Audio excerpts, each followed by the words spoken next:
We in the chop shop, we live in the chop shop. We talking sports talk, we live in the chop shop. We in the chop shop, I'm talking sports talk. So turn your dials up, it's live in the chop shop. We in the chop shop, we live in the chop shop. We talking sports talk, we live in the chop shop. We in the chop shop, I'm talking sports talk. So turn your dials up, it's live in the chop shop. Yeah, it's lit in the chop shop. Turn your dials up in the drop top. They ain't based to debate, but they keep it fact straight. Going 30 for 30. Let's do a first take on Facebook Live from 12 to 2.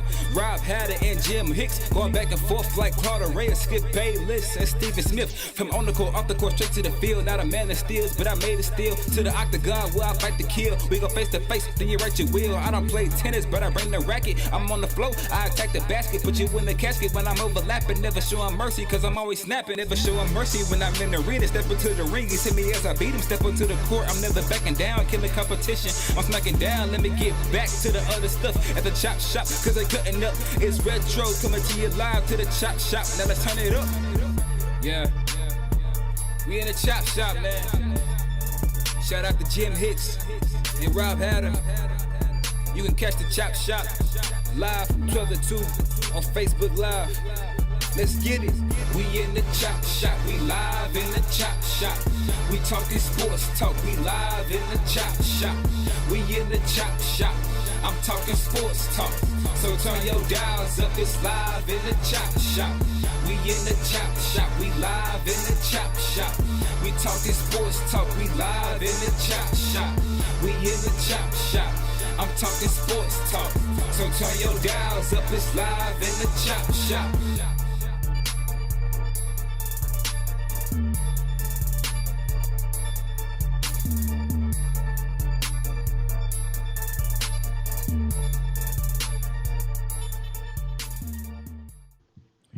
H-Town, what's up? You know what time it is. It's time for the best 120 minutes of your day. The Chop Shop, the nation's #1 urban sports talk show, and also your midday sports happy hour. Yours truly, Robert Hatter, alongside Jim Hicks, coming to you live from Houston, Texas. But we're broadcasting all over the world via Facebook Live and YouTube Live. We got a great show for y'all today. Let me tell you something. It's clear. Jimmy, you need to come up in the screen a little bit. Be clear, y'all. I was thinking about it today. I was watching this thing. Jimmy, are you on the screen? Can you hear me? Boy, you done Yeah. froze up on me. Yeah, come up in the screen. Yeah. Uh, uh, I just, I was thinking about this thing yesterday, and I just wanted to be clear. Did this situation that happened and the stuff and the progress we having with the George Floyd case, Jimmy, this happened because we saw it. No. This happened because we saw it, not because they saw it. Let's not get confused. I don't want people to get confused a charge with a conviction. Because I know a lot of people, let's not confuse a charge with a conviction. This entire system must change. This isn't a victory, it's progress. So we got to keep demonstrating. I just want people to know that and just understand we got to keep we got to. We got to. And I don't want people to relax on it. And because sometimes, Jimmy, we are creatures of the moment. We what they call it, we have recency bias. Something happening now is okay, and then a few weeks ago we get sociology, in other words, we get ADD.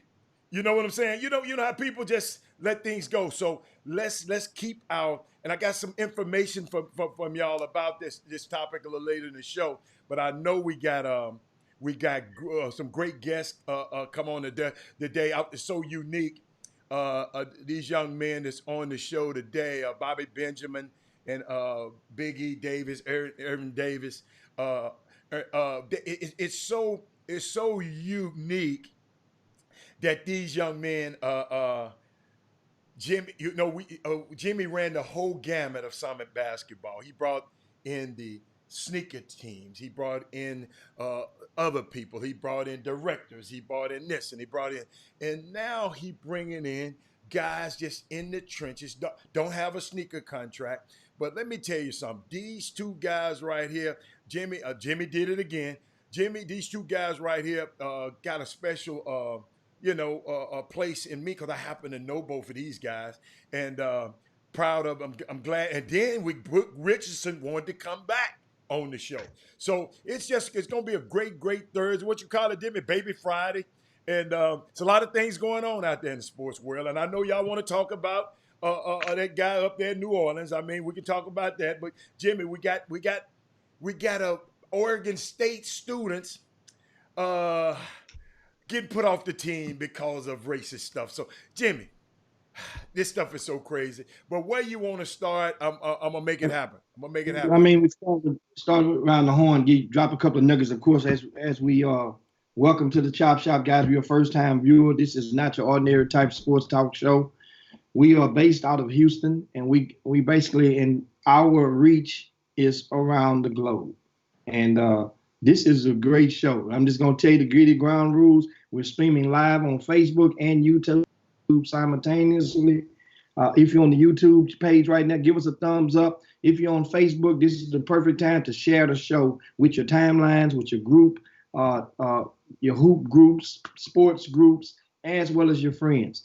And once again, as Halle just mentioned, we're going to be joining grassroots conversation today. Also, we're going to continue the conversation. And the conversation, we can't let it rest. That's the whole thing. We have to find a way to make it.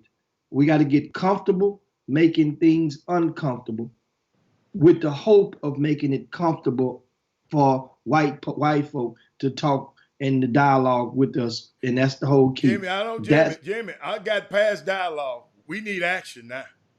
Well, I mean, but understand now, different people are already further along than others, in their relationship. Guess what? They need to talk to those people. It's better if they talk. The white people. That's what I'm saying. But they need to talk to those people. It's not our responsibility. Everybody don't know how. As it was proven. So you don't teach them how? No, we all can be able to give a person a tip. Oh, that's how they do it. Jeff Capel alluded and confirmed 2 days ago, the head coach at Pitt. He explained, and people think about it. He, on the show, in case you missed it, Jeff Capel said that 2 very prominent white guys, and he did not hesitate to seclude their names. But Jimmy, he said Chris Collins. But he said he didn't know what to tell them. No. He said they didn't know what to say. So that means they came to him to ask him what should they say to their players at Marquette and Northwestern. That's what I'm saying. So that means to be able to go to somebody to ask them for some help, to tips. How can you get into the conversation, especially from somebody that is a friend or somebody that you love, or just dear to your heart? Having conversations are not easy, and that's what I'm saying. So we've been having conversations for 50 years. No, I'm talking about having the conversations with people who, once again, who are dear to your heart, that you talk to regularly, that are the opposite race. Those conversations are very powerful because those people have the kids and you never talk, but your kid hang with their kid or whatnot. Those are very important conversations, very important to the fabric of understanding. Otherwise, how often will you get to talk to a person that's already a politician? What do a black person tell their friends? What does a black person tell their friends about this situation? I'm sorry. I don't know. What do a black person tell their friends about this? Help me, because I don't know. Helen. No, I just said help me. Just help me. I just asked you a question. So I'm saying you're not listening. I just asked you twice. I said black or white. You kept talking. Are they black or white? I said it again. I'm talking to you because you bringing it up. Forget everybody else. How do you, since you bringing it up, how do you tell a white person? How do you tell a white person about this situation? Because I don't know. Black. So a white person, a black person talking to a white person. First of all, if that white person is a person, understand something. You already can go and you have that person, they're a friend of yours. You already pretty engaged if you really look at them, what side of the fence or how deep they are. If they're compassionate enough, they will at least listen. So how do you go to that person? Understand something. What do you tell them, Jimmy? What do you tell them? What do you tell them? Yeah, give me. What do you tell them? You tell them. Look, you say, look. One thing you can tell them is say, hey man, look. If there's anything that you want to know about about me, about my culture, feel free. I'm telling you right now. I'm open to dialogue with you. Do not feel afraid to call me and this talk, because I know that this conversation, everything you don't know about me or the way that my ideologies. Now we're not going to talk, but if we do, we're not going to talk religion. We're not going to talk politics. Those are off limits to this conversation that we can have. Now, if you want to get that way, because this purpose is for you to understand some of the things that are making me tick. We're not talking about black folk. We're talking about me. So that meaning just as you having a conversation with a white person that's in your circle. And that may, now you've opened the door. Let them know we can go, and then you can go a little further. We can go and meet up and go and get something to eat and catch up whenever you want to next week or a couple of weeks. That way now the door is open. And now that white person should volley that ball back over the net with some type of response. Okay. Or let's get together next week. Let's get together and talk. Sure thing. Thank you, Waukesha Hayes. Doctor says, she said, I told mine to acknowledge their, see, I'm talking about concrete things. I acknowledge their privilege and then call out their counterparts in any space they occupy. Okay, acknowledge that's a step that you can take. See, I'm just trying to figure out, because I've heard this, Jimmy. Well, we got to talk to our white friends. What the hell we tell them? I just gave you two things to say. But I didn't like those things.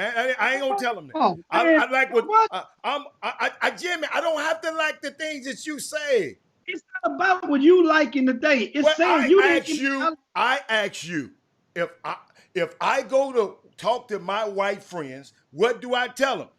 That ain't good enough. We had a white person on Monday. And remember, the first thing that came out of his mouth, the first thing that came out of Peter Sweatham's mouth when we asked him about this topic, he said, if you're trying to persuade if you black and trying to call us and persuade us to come or sway over to the other side and feel sympathetic or empathetic, and guess what? That ain't gonna work. It has to be a dialogue or a setting where they think they're not about to get bombarded. They think they mean the white person, think they're not about to get ambushed in a conversation that they already Jimmy, don't know how to. Why not get ambushed, Jimmy? We've been ambushed for 400 years. Why not get ambushed? Not by your friends or your people that's dear to your heart. A lot of black folk have white folk that are dear to their heart, and vice versa. A lot. So that's the conversation I'm talking about. I'm not talking about the people that are not dear to your heart. So and they're obligated. Go on. So my key thing is, I'm trying to see what. I just didn't get. I like Waukesha's. I just like. I'm trying to get them to understand. See, some people are perfect example. Look what happened with Drew Brees yesterday. And not in defense to him, but let me walk you down, because you got to understand, I'm not a guy to go for sound bites. I heard his reply, but I went back and found out the question that Yahoo Sports asked him. They asked him about the anthem. 4 years, they asked him about that, but when they played a sound bite, he answering it, and it failed. So guess what? He fell into that trap. he didn't realize what climate he was in. Evidently, he been under a rock behind them gates out there in English Turn, whatever subdivision he lives in out there, and he understand what's going on in the world. But he's from Austin, Westlake, the Westlake area, and very, very privileged. And how do you get a Drew Brees? What if you got an affluent, rich guy that gives $35 million away in his foundation that do good things for people, and you got a guy like that to deal with? See, what you don't understand, it's all kind of people we dealing with out here, Jimmy. I'm talking about your friend. So his friend's supposed to come say, Drew, let me tell you something. Ed Reed, I don't even want to talk about what Ed Reed said about him, but two of his own teammates came immediately. They didn't worry about, hey, I'm not trying to offend you, Drew, but Drew, let me come and talk to you. They said, man, that shit's stupid. Alan, do you think that in the time between him putting that statement out and coming back with that apology, voicing the statement, and then the apology coming this morning, do you think that nobody black actually called his phone? Remember this. After he did it, it was published and verified that Drew Brees himself actually called Jenkins. But Jenkins had already put the video up, and as like in seconds or minutes after, Drew Brees actually reached out to call him. I mean, the opposite race reached over to call him. I'm quite sure several black people that was in this, that's allies of his, had called him and to try to explain to him, because sometimes Jim. I hope you said they called and said, dude, what the hell are you doing? I'm quite sure in so many words, they probably, and guess what? But the way y'all think, you think people got to be soft with people. Well, Drew, I don't think, no, Drew, what the hell you doing? Hey, let me tell you something. Jimmy, sometimes, man, you got to fight. Jimmy, this is a system, okay? Nothing against Drew. I'm not bashing on Drew. This is a system that's been perpetuated for 400 years. That we just been okay with. Martin Luther King told Harry Belafonte, I did the Negro people wrong. I integrated them into a burning house. What's the use of having them go to the lunch counter? We can sit at the lunch counter, but we don't have money to buy a hamburger.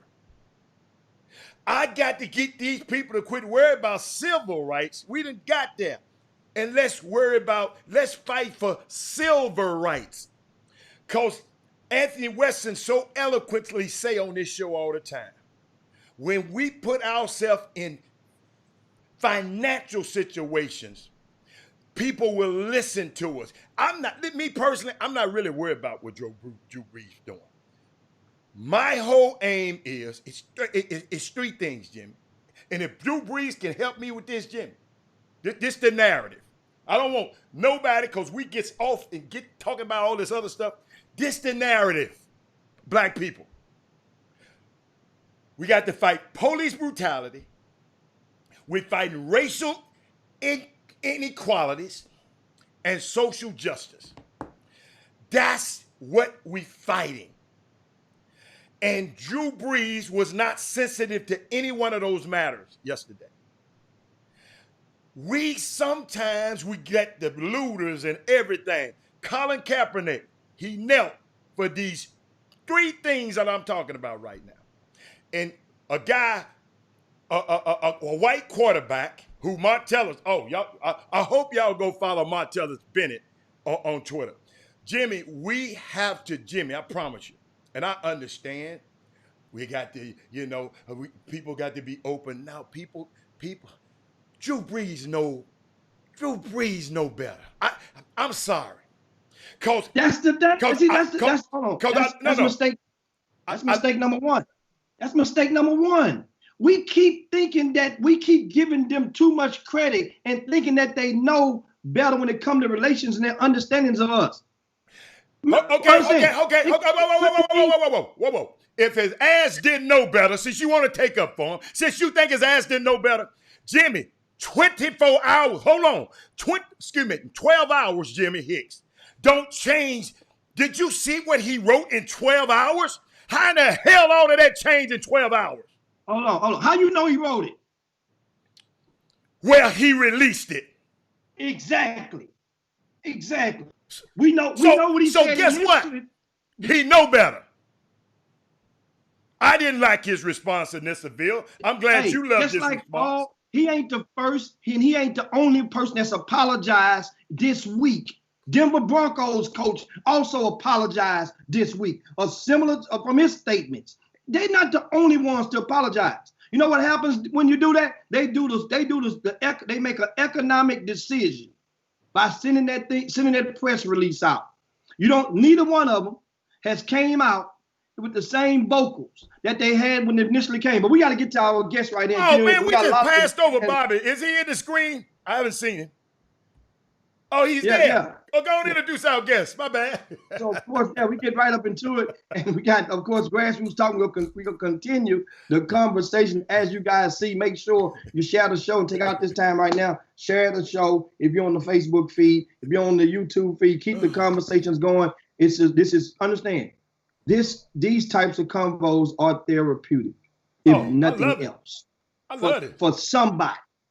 And it can give various people and understand, both platforms, the YouTube and Facebook, I can tell by most 99% of you guys are of sound mind. We're not in other words, are very literate, not ill, very literate. So I can tell, you know why you can tell? Think about the writing when you're reading the comments, Adam. Have you ever soak in? A lot of you viewers out there, think about it. Ain't a lot of that slogan slang. Everybody is, so therefore let's get into it. But anyway, we got Bobby Benjamin. He's a founder and one of the administrators of a local grassroots program based in Houston called the Houston Raptors. Also, he ventured out and with his basketball family to also start I don't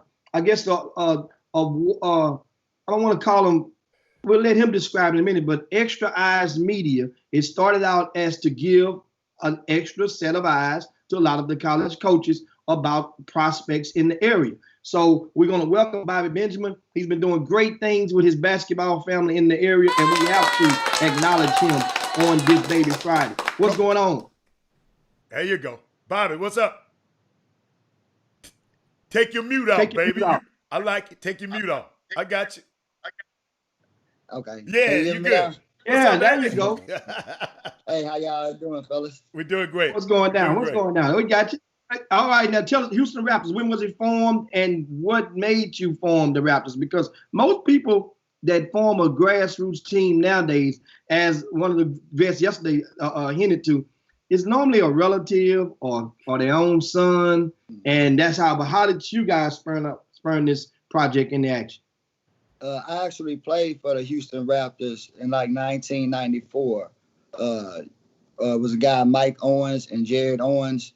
Jared Owens' wife worked at Ollie Middle School in Ely, the school I attended. So she got in contact with her husband, and I went out to a practice because back then you didn't try out. You had to go to practice. If they like you, you made the team. You didn't, you go back home with your mom. So everything worked out. God blessed me to make the team. They would pick us up. Unfortunately, we didn't have a fee, so we just go fundraise for everything. So when I started teaching back at Ollie Middle School, it was a group of kids there that I wanted to just go out and support them, but they didn't have a team to play for. So I thought I'd put them in a tournament or two, and one thing led to it next. This was in 2014. Mm-hmm. So 7 years later, we're here now. It's the Houston Raptors, and we're just trying to build off what Mike Owens and Jared Owens started back in the 90s. And since the 90s. And so now what are some of the struggles that goes into, because at first, you guys are based out of what, the A-Leaf area? Yes, sir. Based out of A-Leaf. And that's, did it start as a regional, a local team for that area at first, or did you always just reach out and have people from all over? It was everybody was from A-Leaf. All the players was actually from Ollie Middle School. It was some kids over at Kilo Middle School we wanted to get, but they was with the Urban Kings. So we just kept the guys from Ollie, and then it just built from there. The first guy we got out of A-Leaf was a kid from Pearland, Javon Larry. So when I seen Javon, I was just going to parks, just trying to recruit kids and just learn a little bit about the AAU business. And I saw Javon at a rec center.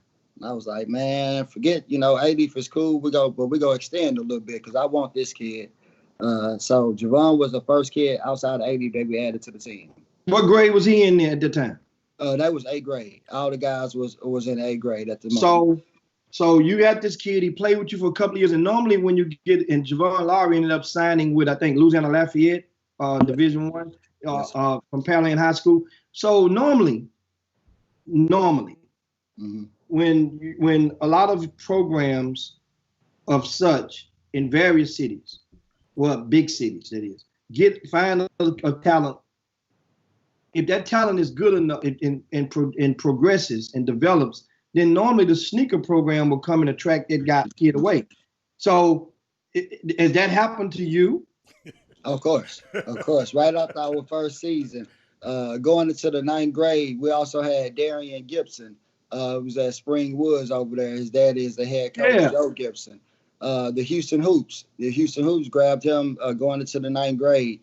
So that following that 9th grade season, he ended up playing with the Houston Hoops. So I learned real fast. And I think Jim Hicks, you probably don't remember, but you were one of the first guys that told me too. The first time that we went to, you had the event over at Yakes, and you was like, man, you have a good group. But it was like, it's gonna be hard to keep these kids in this business, So I was warned by a couple of guys, so it wasn't a real big surprise. So I told you that, and that was what, they were 14 you then? What age was that team when I told you, when I made it? 14, yes, sir. That was 14, and we played up. I'm curious about something. When I told you that, tell me if you can recall what your honest feeling was inside hearing me say that to you, because that helps me learn, become better. What did you think? How was it received? I took it the right way, to be honest, because just to be honest, we played that whole AAU season, and that was the first time we went to one of your events, because some of the guys like, well, you don't want to do this about this guy. And then I finally bumped into somebody that was like, hey, man, you need to get your kids in the Jim Hicks event. So I'm like, well, who is Jim Hicks? Man, he does ranking, this and that. And Doug Jones actually saw us at a tournament, and the kids like, hey, Coach, we on Twitter, these are ranking guys. So the kids actually started our first Twitter, and you actually gave us an insight on that as well. That's why a lot of people don't know. I call you, I call Hatter, I call some of the guys that's been in the business a long time and get information just so I could direct my kids and get them the best information possible. And so now, fast forward to 2020. The city has definitely changed a great deal, probably twice, 2 or 3 times since you've been in this business. What do you think is wrong with grassroots basketball? How is it? Is it broke?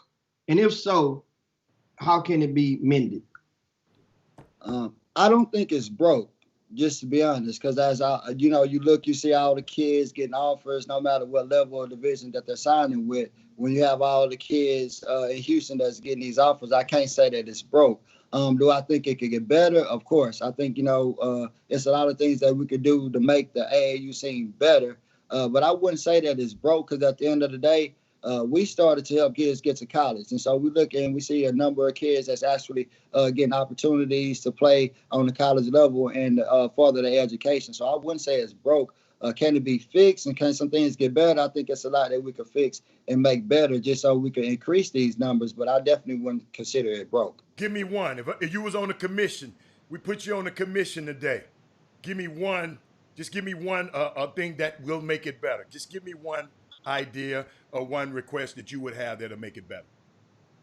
I would like to see and this is going from the big dogs, and I don't want to just name drop, but like T.J. Ford is a big guy, and Carlos Hurt, and they always say they like to see the powerful, not so many teams in Houston, but more stacked teams in Houston. So when we go out to other cities and other states, we represent Houston better than what we are now, just because there's so many teams. A guy might take a team out of town, and they may not be the best team. That's probably why they're going out of town or for whatever reason. But when other cities and states see the Houston on their uniform or they represent Houston, that just represents us in a whole, and that's not necessarily one of our best or powerful teams. So they like to see if the teams that travel more just be more dominant or represent the city a little better. So are you saying that teams should consider consolidating for out-of-town trips?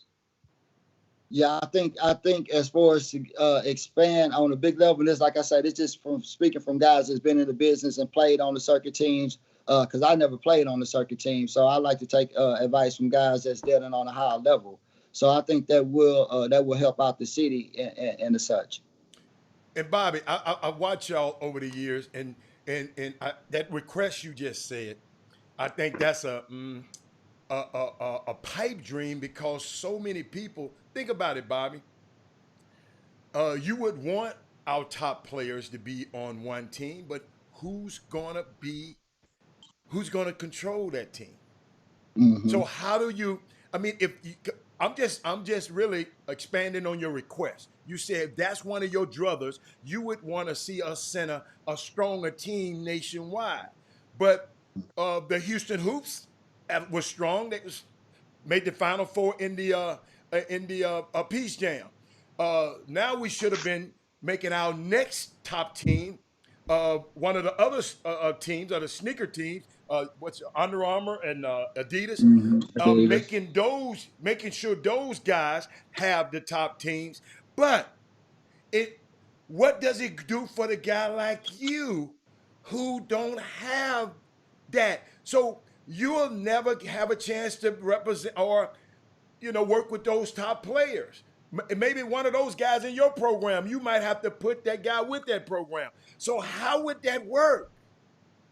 I think they might be talking now outside of the circuit tournaments. Like, the circuit, Adidas have to go with Adidas, Nike go with Nike. I think they're more talking about some of the better independent tournaments, not as far as the circuit tournaments. But I also think it'll work, because honestly, we have a lot of guys in our camp, but I don't go after the circuit kids, because I had some kids that weren't circuit kids, and like Jim Hicks just brought up, when they get that good, the circuit are going to come and take them. So I try not to target in my recruitment. Everybody in the house does their own recruitment. But when I'm recruiting a kid, I typically don't go after the circuit kid. If he played on the circuit, I really don't go after him, because I don't have much time to go after kids. So I go after kids. Like I said, I want kids that want me, and I want kids that fit me.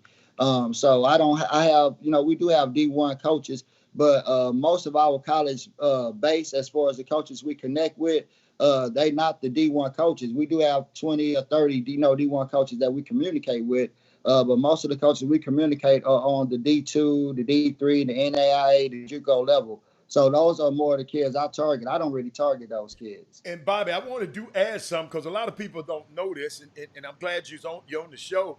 I saw where you gave a workout one time, and I can talk about it, and people were bashing y'all for it. And I came on this show and said I didn't understand why they was bashing. And I know for a fact, y'all called me and asked me a couple of kids' numbers, and I gave you the numbers. And guess what? That was dope. That particular kid, that was his first interest. That's the first college that started looking at this kid. Then other colleges start coming looking at this kid. Now this kid he got a college scholarship. But y'all the first people. Y'all called me and said, man, could you get him to come over? And I don't even think the kid made it over there. And hold up, Jimmy, the kid didn't even come to the event.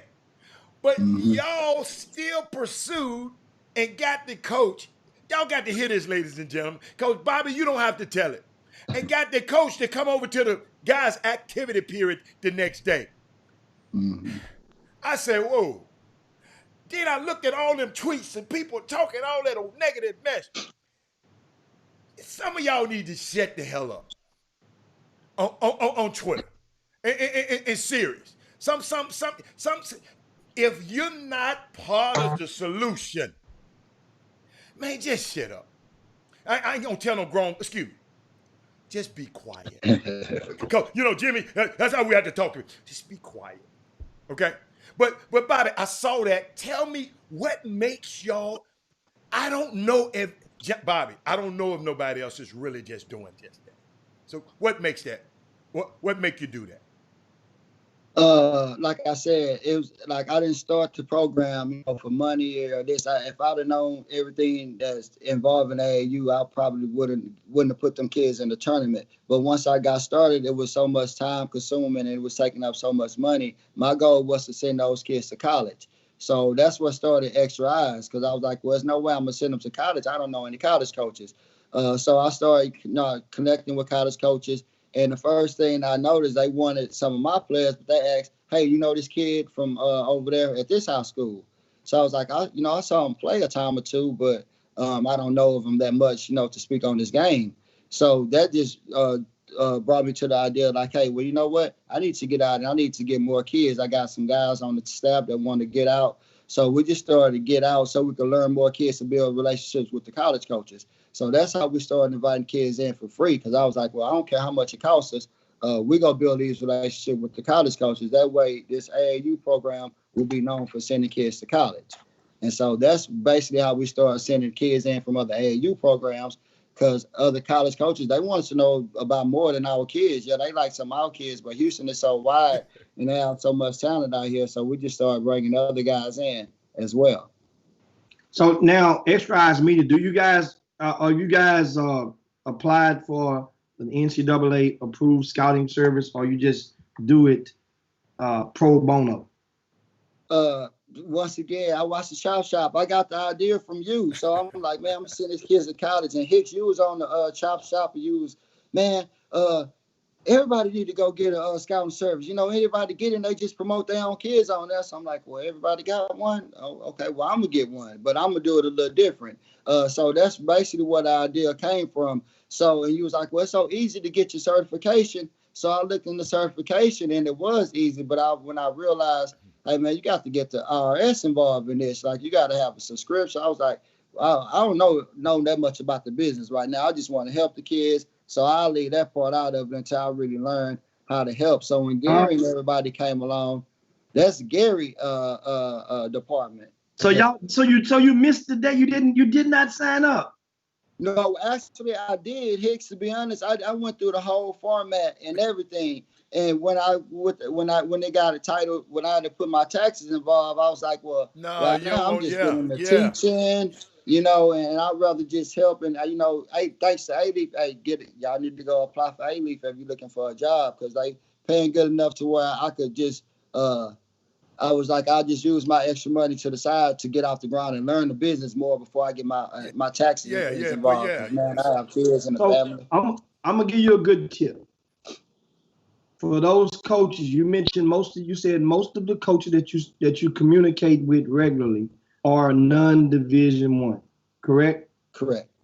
Well, here's one tip that you guys can do.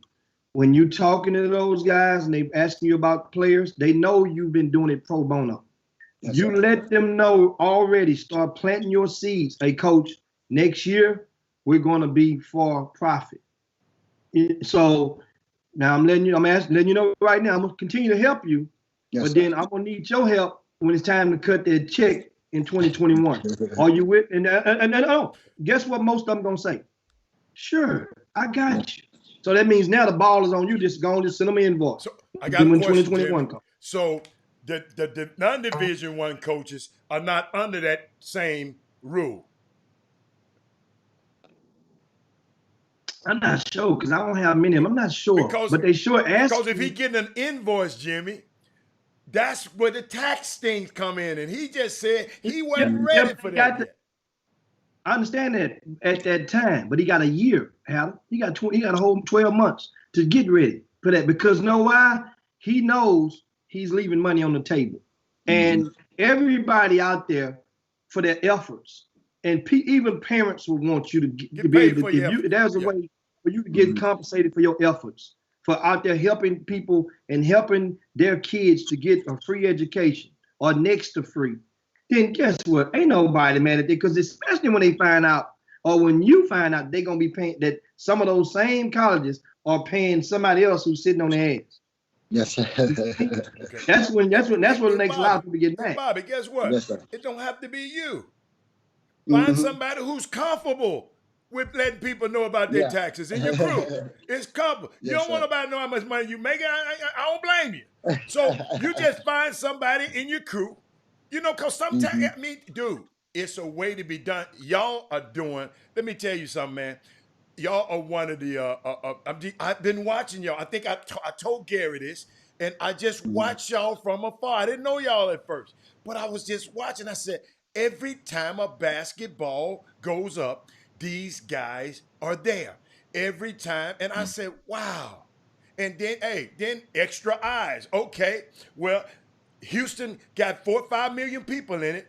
They might need some extra eyes, because everybody always say, this is their favorite word. Man, they sleeping on me. They sleeping on me. Mhm. Man, Jimmy ain't got my son right. Man, so-and-so ain't got my son right. Man, and guess what? And Bobby, and because a lot of people don't know this. I didn't know Jimmy as well when my son was in school, but I never called him, tell me, man, where you got me? You know, he told me a long time ago, and some of the parents, y'all got to hear this now. See, I know him now. I didn't know him back then now. My baby was about, I think he was about 7, 8 years old. We went to the Kingwood Classic. With the Kingwood, no, not the Kingwood. What's the Academy tournament? Jimmy sitting down there with a hat on. I didn't know it. So they had a little contest, a knockout contest, and they won a ball. Lil Rob went out there and run the ball. So I told him, I said, that's the dude with the magazine. He said, he went up and told Jimmy, when I get big, I'm going to be in your magazine. little bit of narrow with some glasses on. And what happened, Jimmy just said, Rob, your point guard got the win. Mhm. He was over at Westside, who ain't never won nothing. I don't even know if they won when Stephen Briggs was there. He was just good. I ain't never thought, hold up. My friends told me, hey, I'm going to tell y'all what my friends told me. Man, why you going over? That's a football school. So I went there, told Lil Ross, said, little bitty skinny little 9th grade boy, right? 8th grader going to go to 9th grade, okay? Because they want us to go to Bel Air. They want us to go to, what's the school, Jimmy, the village school. They want us to go. So Jimmy, I asked him, I said, hey, man, Westside ain't no basketball school, man. That's what my friends told me. He told me, look me straight in my eye. It will be before I leave here. 8th grader told me that. And guess what? For a few years now, they talked about Westside. Y'all ain't talking about him too much. So no more. So, but you ain't talking about him. But Jimmy, you can add, but he did tell Jimmy that. And Jimmy said, man, I remember that. Man, I wouldn't have put him in the magazine. And he wound up making the magazine. So Yeah. his dream came true. Now, Bobby, the Houston Raptors, is that the same team that Vincent played for and his uncle was the coach? Yes, back sir. today? Yes, sir. Yeah. Vincent Young, Emmanuel Adigan, Joe Thompson, Man. Jeremy Johnson, Nicholas Ned would take over. Nicholas Ned played with us. Yeah. And we took Man from y'all with the Hey Select. Yeah. Who is Man? I keep hearing Man. Who is Man? Man was a We high school. problem. Wait We a the high minute. school class. Do he play in the? Oh wait. Do he play in the Fundy Pro-Am now? No. Okay. No. Man is a coach. He coaches girls up in in the Midwest now. Okay. Has family. But Man was pretty good, man. Wheeler was turning up. Back then, you know, realize it's changed so much. And speaking of change, we only got about a couple of minutes left. Yeah. Tell us a little bit now. This past weekend, you also reached out to conduct a free open run for a lot of the Division I prospect players in the area, and you mentioned that, you know, it was great. A lot fewer guys came out, and tell us, you know, real quick, just kind of give us a recap on that real quick, and moving forward, if you plan to do another one. Yes, sir. We plan on doing Future University Session 2 real soon. And it was basically like Jim Hicks said, it was just a platform for the Division One guys to come out and play against each other under one roof to kind of knock some of the rust out, get your mind off some of the things that's going on. We've been cooped up in the house with COVID-19. So we just wanted to give them a platform to come out, get out the house, just play some basketball and get their minds off some of the things that's going on. It's called Future University, right? Future University. Why did you all call the kids it? Are real, Why did you name it Future University? because every kid that we were targeting have a commutable offer to play at a Division One college. So we know they in the future they will be playing at some university. So that's why it was Future University. So we're coming back with Session 2. We're going to open it up to all levels, and we'll be getting that information out to you soon. Also, we have the Us versus Them basketball tournament June 20th. We confirmed coaches from Kansas, Texas, Oklahoma, and Mississippi that will be in the building already. So it's a must-attend event. I know it's a lot of events going on, but if you have some 16, 17U teams that you want to for sure get them in front of some college coaches, we have confirmed coaches at this event. It's only $300 entry fee. You can go to Extra Eyes Media on Twitter, Instagram, or Facebook and get that information to register. And that's the Us versus Them Classic. Give us their website again when they get more information about the Houston Raptors. The Houston Raptors, you can get us at Twitter _Houston Raptors. You can also follow us at Extra Eyes Media, at Extra Eyes Media on Twitter as well. Now, last question. Have you ever played against the Dallas Showtime? Man, I know Big E, man. Hey, Big E kind of remind me of my organization, man. You play against some guys, you gonna get, it's gonna be a dog fight. We actually played them last year. We played them almost every Sunday. By the grace of God, we'd always get some good games, and that's definitely a good game. When the last time you beat them, Bobby? Oh, messy, Mark. I want to say they beat us last year in Oklahoma, but I think we got them in Dallas and but I don't think Big E was coaching that team, if I'm not mistaken. But this one I had Brad Malone, Bunky, Chris Green, and a couple of those guys. Green. Yes, sir. Yeah. Okay. I got you. Since y'all, and how did the event? I just want to know. You had an event. How did the event turn out? What was the precautions taken when y'all had the event this weekend? Can you give us? Because we got we got people giving tournaments soon. So could you help us out a little bit about how did you prepare and the safety precautions that you took before the event? Yes, sir. Well, since we don't own the facility, basically, where we rent from, they have their own strict policies that were real good. So we had to abide by their policies, and we just added our own. Like we had coaches going around during the timeouts, spraying the hand sanitizer. We didn't have any parents. It was just basic media only. We had a couple of parents that had to take the kids up, but they were separated. They was able to see the game, but it wasn't from a great view. I know they probably weren't so excited about that, but none of them complained because they was more concerned about the safety of the kids and just happy that the kids had the opportunity to perform against each other and get ready for the AAU season if, some of them will play this summer. Hey, man, Bobby Benjamin, man, hey, appreciate it. We definitely fans of the Houston Raptors, and we would definitely want you to just keep pushing and your program, Extra Eyes Media as well. We thank you, man, for coming and sharing your journey with the Chop Shop. We get you back on once the season gets underway, man. But thanks so much, guys. That's Bobby Benjamin. Thank you, guys. Thank you guys for this platform, man. Definitely appreciate it. Okay. Indeed. We got to bring Bobby back. Yeah, and that event on Sunday, guess what? When they said they had some food going on over there, how? Guess who was in the building? That man told me you was over there, man. I said, man, that don't make no sense, man. That's a smart move. You got something else. They gave you a gift, too. They gave you a gift and everything. I said, man. You got to always tip the bartender if you want to. Man, hey. But this is what we're going to do, Jimmy. Jimmy, before we bring Big E on, we got to bring this commercial in, and then we'll get ready for Big E. As soon as the commercial over, y'all, we'll be bringing in Big E as soon as we finish. Okay. All right.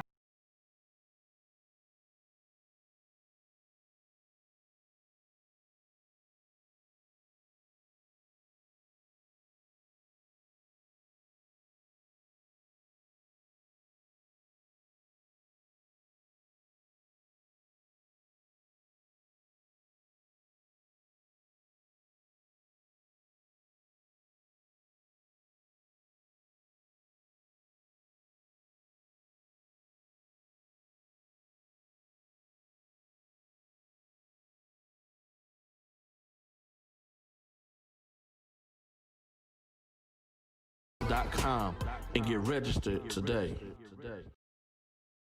Picasso. Bobby, we back. Jimmy. Hey, y'all, we had a longer commercial than we thought. But Jimmy, I'll let you introduce this next outstanding young man. He in the dressing room right now. So he back there, they putting his makeup on and all that kind of stuff. So we waiting on him to come out. So Jimmy, what you got? Oh man, hey, we definitely will be back on the Chop Shop and make sure. Thanks, guys. Great convo on both platforms. YouTube, I see you guys stepping up. Thanks so much for Rob for giving us for reminding us that was the program, the Houston Raptors, that Vincent Young played for back in the days. And you know, and I'm like, yeah, and I thought about it. They did wear purple and white back then. But and you guys in the Facebook feed, great dialogue on this Baby Friday. Let's continue this thing and keep it going all the way on through. Of course, we got 2 more grassroots guests. But first up, we're going to slide through Dallas, Texas, yes, sir, and go and get one of the pillars. One thing about this is, at some point, and I always try to remind you guys, and it's not for everybody, but whatever you do in life, in whatever city you live in, can the story be told about that sector without mentioning you? When you get to that point, that doesn't mean you hadn't done nothing, but that means that you've cemented your place and job well done at whatever you do. Now, with that have been said, if you go up to Dallas and you were to write the story about grassroots basketball in DFW, this guy does not have a sneaker sponsorship where that yields him a check. Mm-hmm. You follow me? Gotcha. So among that category, for the story of grassroots basketball for DFW, especially urban DFW, cannot be told without mentioning Irvin Big E Davis. People don't hardly even know Irvin. They know Big E. And we have with you guys right now the Dallas Showtime, Big E. Hey, what's going on? What's up, What's big fella? going on, man? What's up, Chop Shop? What's the deal? What's the deal? Hey, Big E, Dallas Showtime. What year did you start that program? And what inspired you to get into this muddy waters of grassroots? Dallas Showtime, and we actually established it starting off in 2005. You know, this was a family type situation.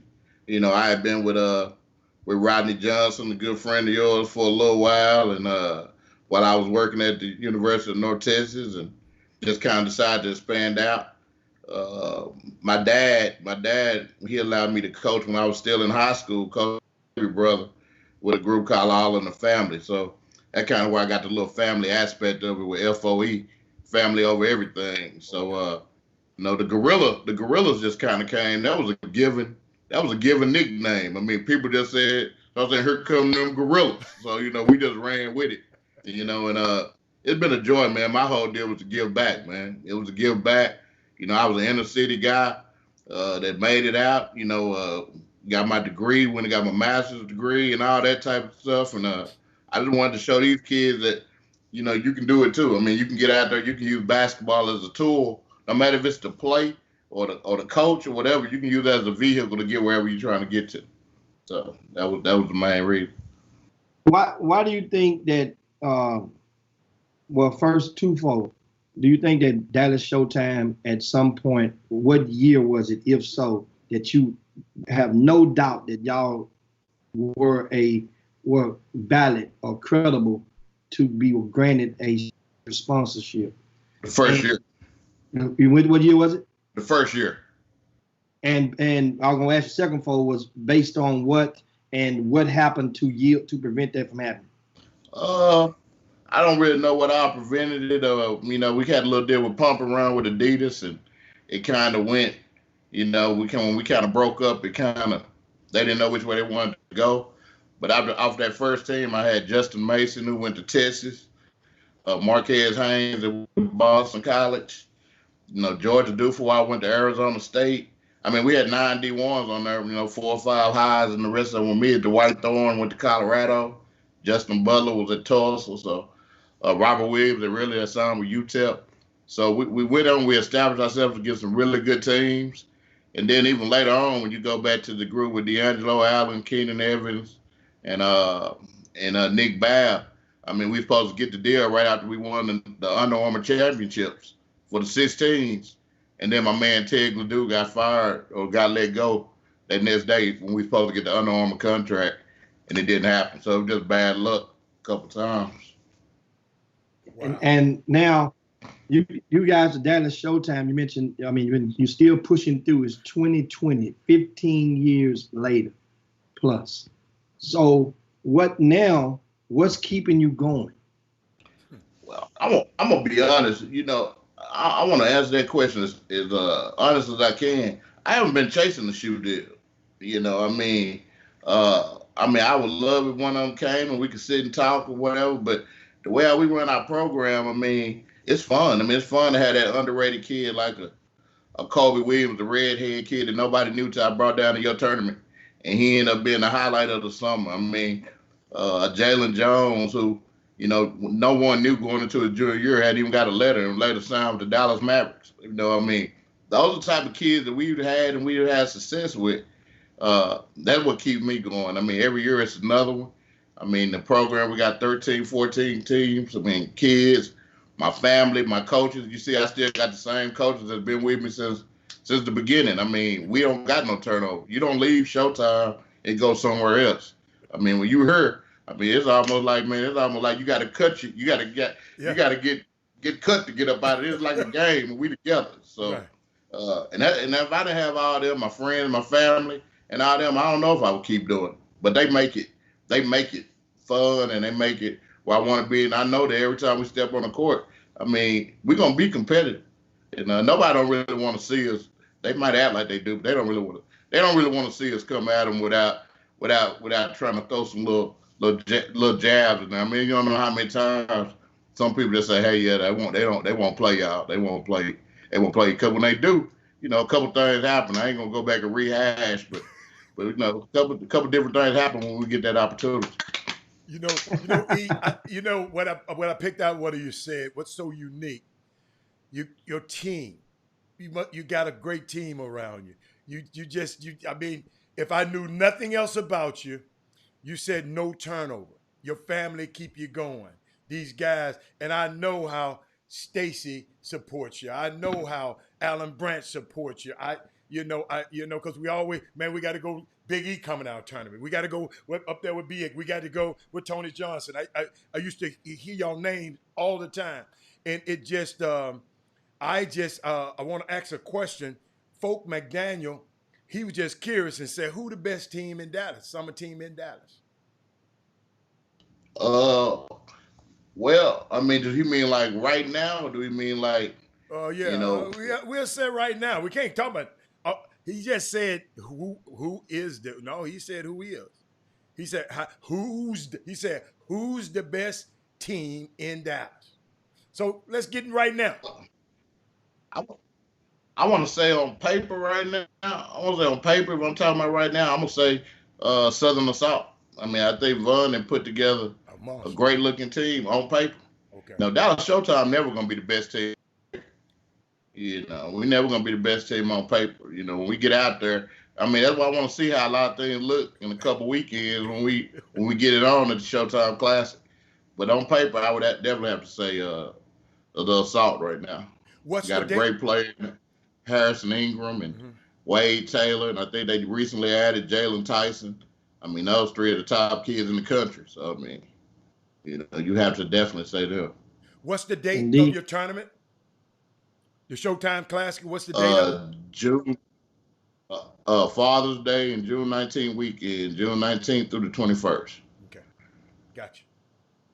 And so now when you came into Dallas Showtime, I remember a lot of your players. You would normally get a good influx of players from Dallas Kimball High School. At the time, Snoop Johnson was the head coach. Yeah. And And so anybody that went to Kimball, they was like, oh, that's a lock. They gonna play with Big E. Now, who was the first Dallas Kimball player that you thought was coming, but ended up going to play one of those sneaker teams? The funny thing is, every Kimball kid that kind of came in there, we kind of knew if he came in where if he came in there and he was with a team already, we don't mess with him. But I really don't remember any of them in particular that I thought I was gonna get that I didn't get. Okay. Yeah, Okay. I don't remember any in particular. I mean, Jerry on him was the closest one. He tried to run over there to Jazz on me, go play with Antoine Spates, but. Luckily I had some tricks up my sleeve. Hey, I got one for you, E. Yeah. Somebody said, are spectators allowed at your event? The way we're gonna do it is I'm gonna have 25 tickets, pre-sale tickets each for the parents, and to make sure that they're allowed to get in, and then we're gonna go by whatever the facilities rule is on what other tickets I'm allowed to sell. I mean, but we're gonna follow the rules and guidelines that they put out for us. But we will have spectators to answer that question. So I'm looking at that in DFW, Big E. There's a lot of transfers going around. Of course, around the country, but in Dallas, a lot of furniture moving around. In Houston, but what's the undercurrent behind a lot of the transfers up your way? They all have different reasons. I mean, one thing is every kid, every parent. I mean, I'm not saying every coach knows. I always think it might be something bright on the other side. People pitch different things to you, and parents and kids listen. I mean, they listen to it, and if it sounds good, and they didn't got into it, high school is almost turned to it like how it is with AAU, where the kid be right here one day and be gone the next. I mean, that's how they move. Now. E, I got something for you. I'm sorry. Keep going. Go ahead. No, I got something for you. I got breaking news. I got breaking news right here. National Basketball Association. They just released a memo. The following statement was released today by the NBA through the league commissioner, Adam Silver. In response to questions regarding the future of the 2019 and 2020 NBA season, I got two words. We're back. So the owners, they back. I just wanted to give that to y'all right now because it just happened. Thank you to Extra Eyes Media for feeding me the actual document on National Basketball Association letterhead. So the NBA is back, E. So now, Jimmy, we can continue. Yeah, we got, of course. Yeah, Big E, we was talking grassroots basketball, but then let's get into some social injustice issues. Uh-oh. Have you ever experienced any type of prejudiceness or racism with your team on the road? Yeah. I didn't experience that within the industry, period, with my team. I didn't want to speak. I didn't speak on it earlier, but, Snoop Johnson, he can attest to it. One reason why we wasn't, quote unquote, giving some deals because people thought we was a quote unquote hood team. And even though my kids never been out there fighting, you be there, we play hard, we play the right way, but because they see maybe my coaches have on T-shirts, not a collared shirt, or whatever the case may be. That's how we were portrayed. We didn't did some things to try to kill that portrayal, but it's unfortunately that you have to do that because we are all my guys are educated. They work at high schools. Some of them worked in college, and for them to have to, for us to have to do that just so we could portray a certain image. So we won't look like quote unquote a hood team. I don't think that's fair.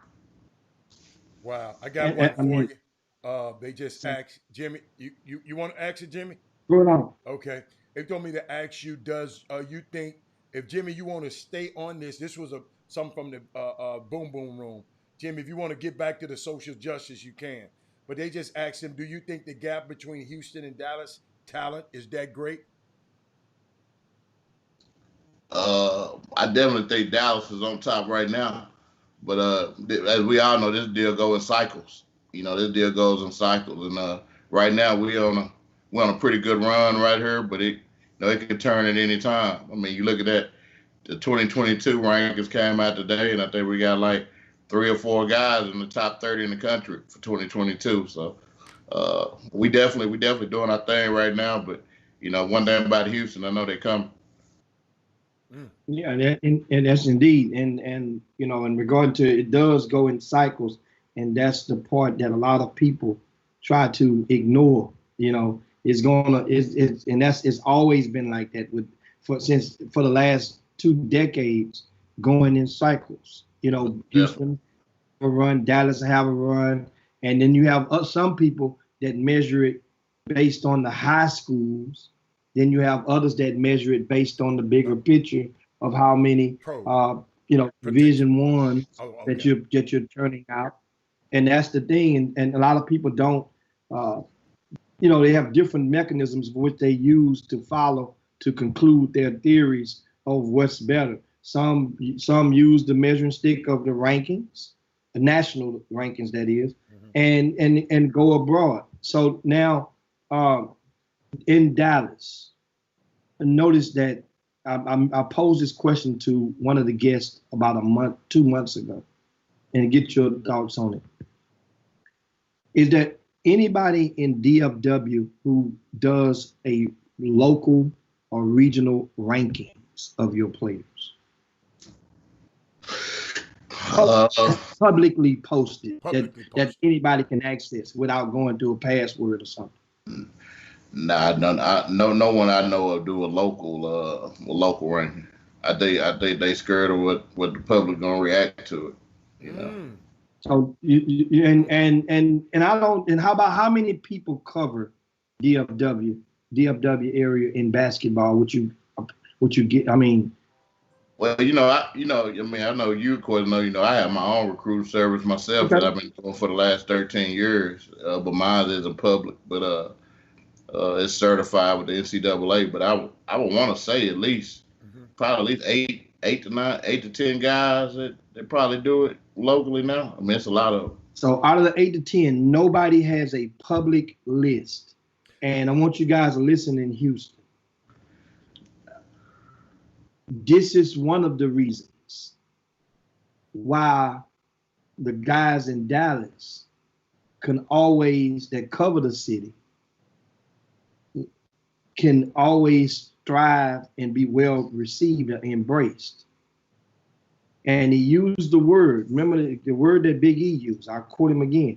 He said, and his opinions, those guys are scared of the repercussion of what could happen. They gotta have their camps and all that. I mean, they got their camps and they have all their stuff, and they want the support of the AAU coaches and the parents. But I got a question. Me, a guy on the outside, Jimmy.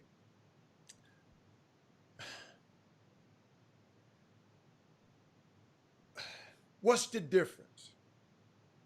We got guys in Houston for 19 years that took them licks. And you didn't mind taking the licks. Because guess what? You didn't have no program. You had tournaments, but you didn't have no camps that you wanted people to attend. So those guys up in Dallas probably had a different different lane than you travel. Those guys in Dallas probably got just a different lane. And I thought about it because you've been telling me that, people been telling me that, and I went and researched it. I said, nobody up there does it. And people always talk about in Houston, the mamas and I'm glad you brought this up, Jimmy, by the way, you and the mamas, man, they be hating in Houston. They don't hate in Dallas. No, because they ain't got the rankings, y'all. Is the biggest ant bed and the biggest thing. Every parent, he ain't like me. I promise you, I ain't never think about no accent. I ain't never called him. Hey man, you got my son ranked Dude, mamas and dads. Go on, E. You can butt in. Go. I would tell y'all if I didn't have a program, I would love to do it. I mean, it's a lane that isn't being touched, you know, and somebody gonna jump out there and do it, and they gonna see they're gonna start separating themselves a little bit from the pack. That's what they say, and I've been hearing people say that for at least 10 years. Yeah. So guess what? Hold up, y'all. Guess what, y'all? We've had an addition, a unique addition to the show. Stacey Houston says we don't need, from Dallas to people who around the world who's on. Hold up, let me get back to the tweet. The tweet's coming the message is coming so fast. He said we don't need a ranking to see and know who's the best in our city, but we support, push, and get behind the right kids in our city. Okay. We definitely do that. Okay. We definitely. Okay. But so what that means, with that thought, think about the rankings, this concept. When I first started doing rankings back in 2001, I think I only ranked like maybe 25 guys, top 25. Because I think at the time, USA Today did their high schools was top 25. So I think I mirrored off the 25 number. Well, we had more than 25 to get Division I scholarships. And that's the measuring stick. That's, whether you like it or not, that is what it is. That's the measuring stick, the threshold, which a lot of these student athletes strive to do, is to go D1. We try our best to plant the narrative, make them understand that it should be D free. But lo and behold, it is what it is. So here's my thing. It started with 25. Then you realize you had more, so they had to stretch it to 30. Then from 30 to top 40. Top 40 to top 50. But the point is, the bottom end, that in any city, in due time, it doesn't take no rankings. That is totally correct. It doesn't take a list. It doesn't take you, me, hell, Ray Charles and Stevie Wonder can tell you who the best player in the city is by the time they get to the 11th, 12th grade in most years, or at least the top two. They start to pull away from the pack. Now, what about number 29 and 30? Those are what lists can do to help promote those kids. Everybody ain't getting behind 29 and 30 to get scholarships.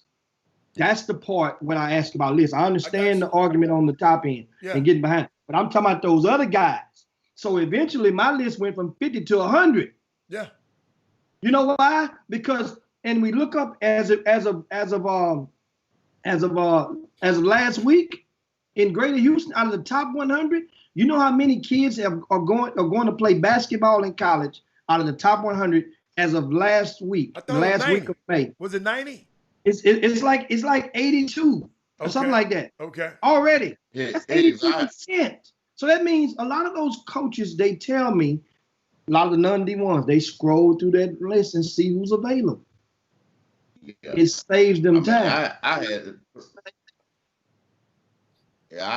definitely agree with you. I mean, I had 3 17U teams last year. 3? And I think only 2 of them not going to college and getting some money to go play basketball. Now they might not be all full scholarships, but every last one of them, we worked hard, and their parents worked hard, and their high school coaches, they all get in there. We don't just look at one of them on the top end and try to just push those. We try to push them all.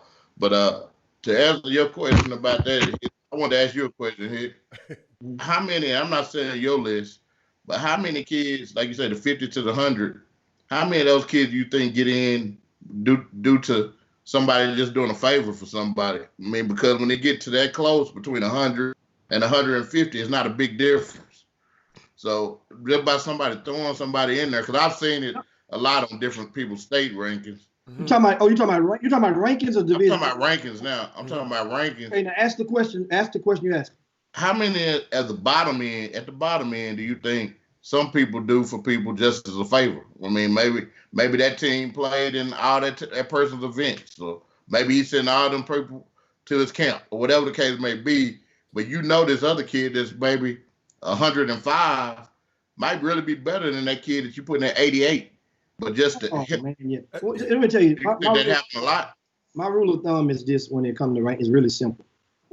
Different cities, you got to find your range first.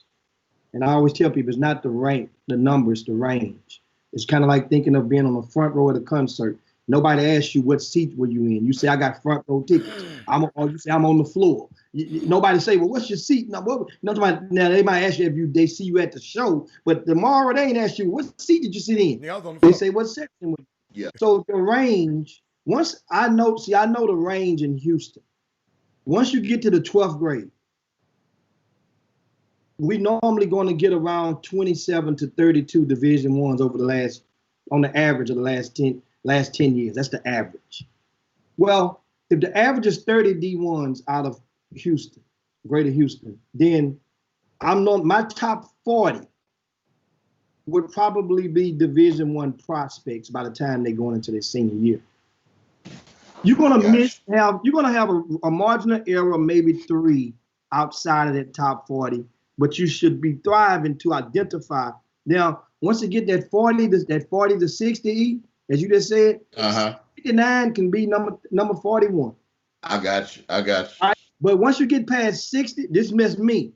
From 60 to 100, those are, you might have 3 to 5 favorables. Now that means a favor or favorable.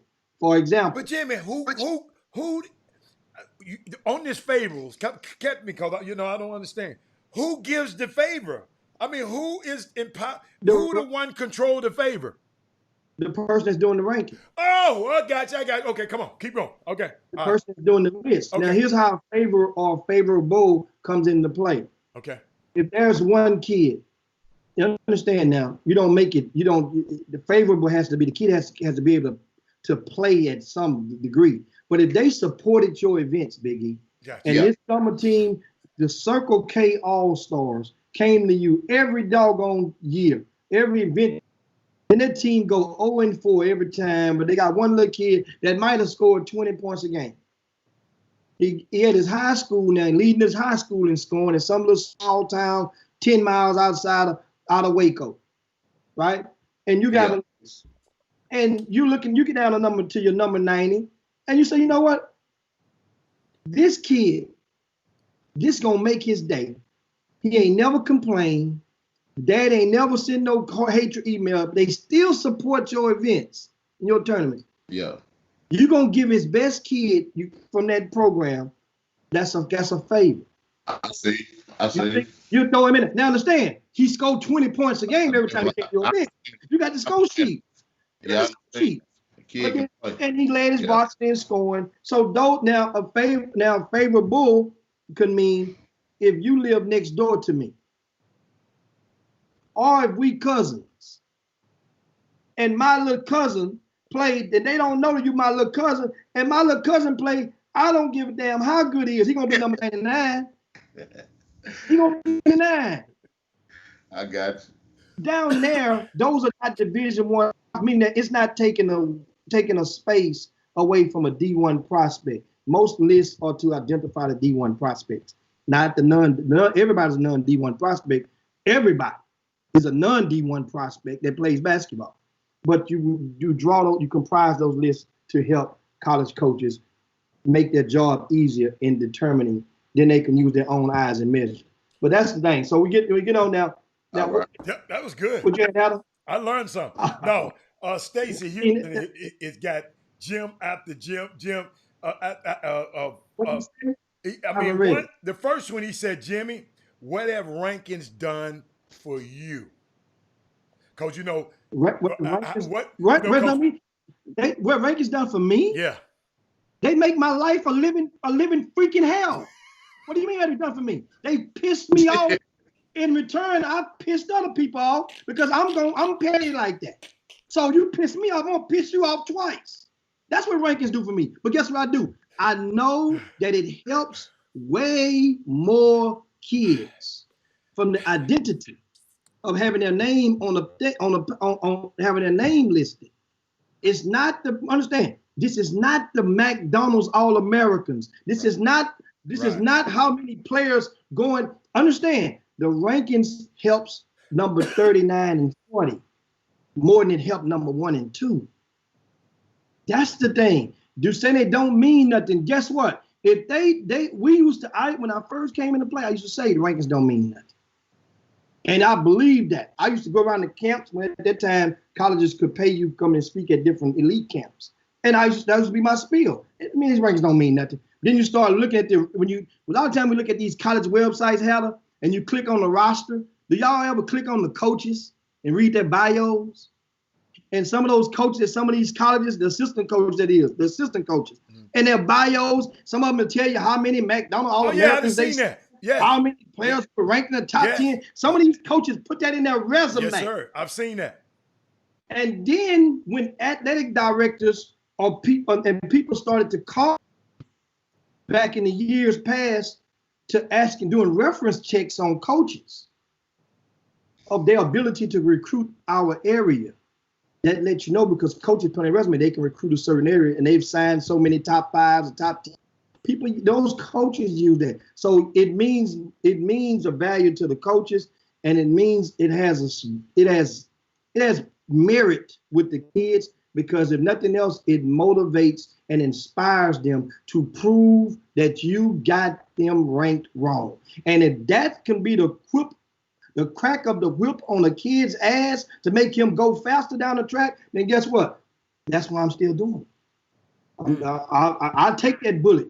And not many people would take that bullet. And I just realized y'all making me think, because I done looked at a coach bio. They've even talked about the summer team the kid played on that he recruited and got to come. And the kid played for the Houston Hoops. And the kid played for I'm saying, I've seen this. So, hey, it's okay. I mean, Jimmy, that's a great way to explain that, man. Hey, I like that. So it's a headache. So is it a headache to Doug too? Is Doug feeling it now? Absolutely. Doug came into this thing a few years back. It's like, I can do it. I said, Doug, you don't want to do this. Man, I can do it. I can handle it. Next thing you know, this stuff, it affects you if you're not in a certain space. And that's why I only do the 12th grade rankings in Greater Houston. Right. Doug Jones does 9th, 10th, 11th grade. I catch him when there's time to go out the door so that I can make sure I got them sorted. You know, if you're a D1 prospect, you're going to be up high. So up in what there. does a kid do? Hey, E, I mean, E, you don't have to worry about you up there in Dallas. But in here, we got other people now here trying to rank people now. We got other people ranking. We got other people ranking. I don't know how many. But I know we got more than one, because I was at one of Jimmy's events, E, and 2 dudes came up to me and said, man, y'all got this dude ranked too low. I said, oh, what the hell you talking? I said, I don't rank nobody. Nigga said, E, the man said, y'all. And then I guess he was talking about Jimmy. And then they talked about another guy's ranking. And he even worse. So how does a parent, since rankings in this city, E, you can help us out because you don't have to worry about that. How can a parent in this city navigate if Junebug got he got him ranked this way, and Doug got him ranked this way, and Doug and Jimmy got him ranked this way? How does a parent navigate that thing? Jimmy, you can come in after E if you want to. I'm just curious. I think the main thing a parent gotta realize is just like what Jimmy said, especially I'm talking about down in Houston. Mm-hmm. I mean, the rankings is basically identifier. That's an identifier for the coaches. That means that Houston or whoever to figured out that your kid can play. Just because he 20 spots higher on your ranking versus somebody else's really don't have no significance, because that's right there going to give him an opportunity, if he's with the right summer program or whatever the case may be, to be on a platform where he's going to be able to show what he can do. If he's better than that kid, it's going to show. You know, and I think that's the main thing they have to remember is that's only an identifier. It doesn't say who you are. It just gives those coaches like a compass, like a map to say, hey, we got some players right here. You know, and they don't need to make as big a fuss out of it as they are. And one more thing, Jimmy, with E, I'm glad you're here. You had a kid on your team that made a significant jump in the national rankings. Went from nowhere to, I mean, it's like what happened? You got to remember. I mean, for one, I mean, you know, and it just came out today. He moved up a little bit more, but I mean, for one, when you've been in the business as long as I've been in, if I pick up the phone and I call a Jimmy Hicks or I call a Alan Branch or I call a Mike Kunstad or Eric Bossy or whatever and tell them I have a player, I mean, they're going to look at him. I mean, they're going to look at him. They're like if I call a college and tell them. So one thing I tell a parent, you got to be with somebody who's respected amongst that deal. And from there, it just took off on the wheel of his own. And then when I told him about that player produced at the right times. And then from there, it just take off. And I got to give a shout out to my man Glenn at the Hoop Fest. I mean, that's really awesome. You good. Jimmy, text Book and tell him to put it on mute, baby. On mute. We almost ready for you. There you go. Hit it again.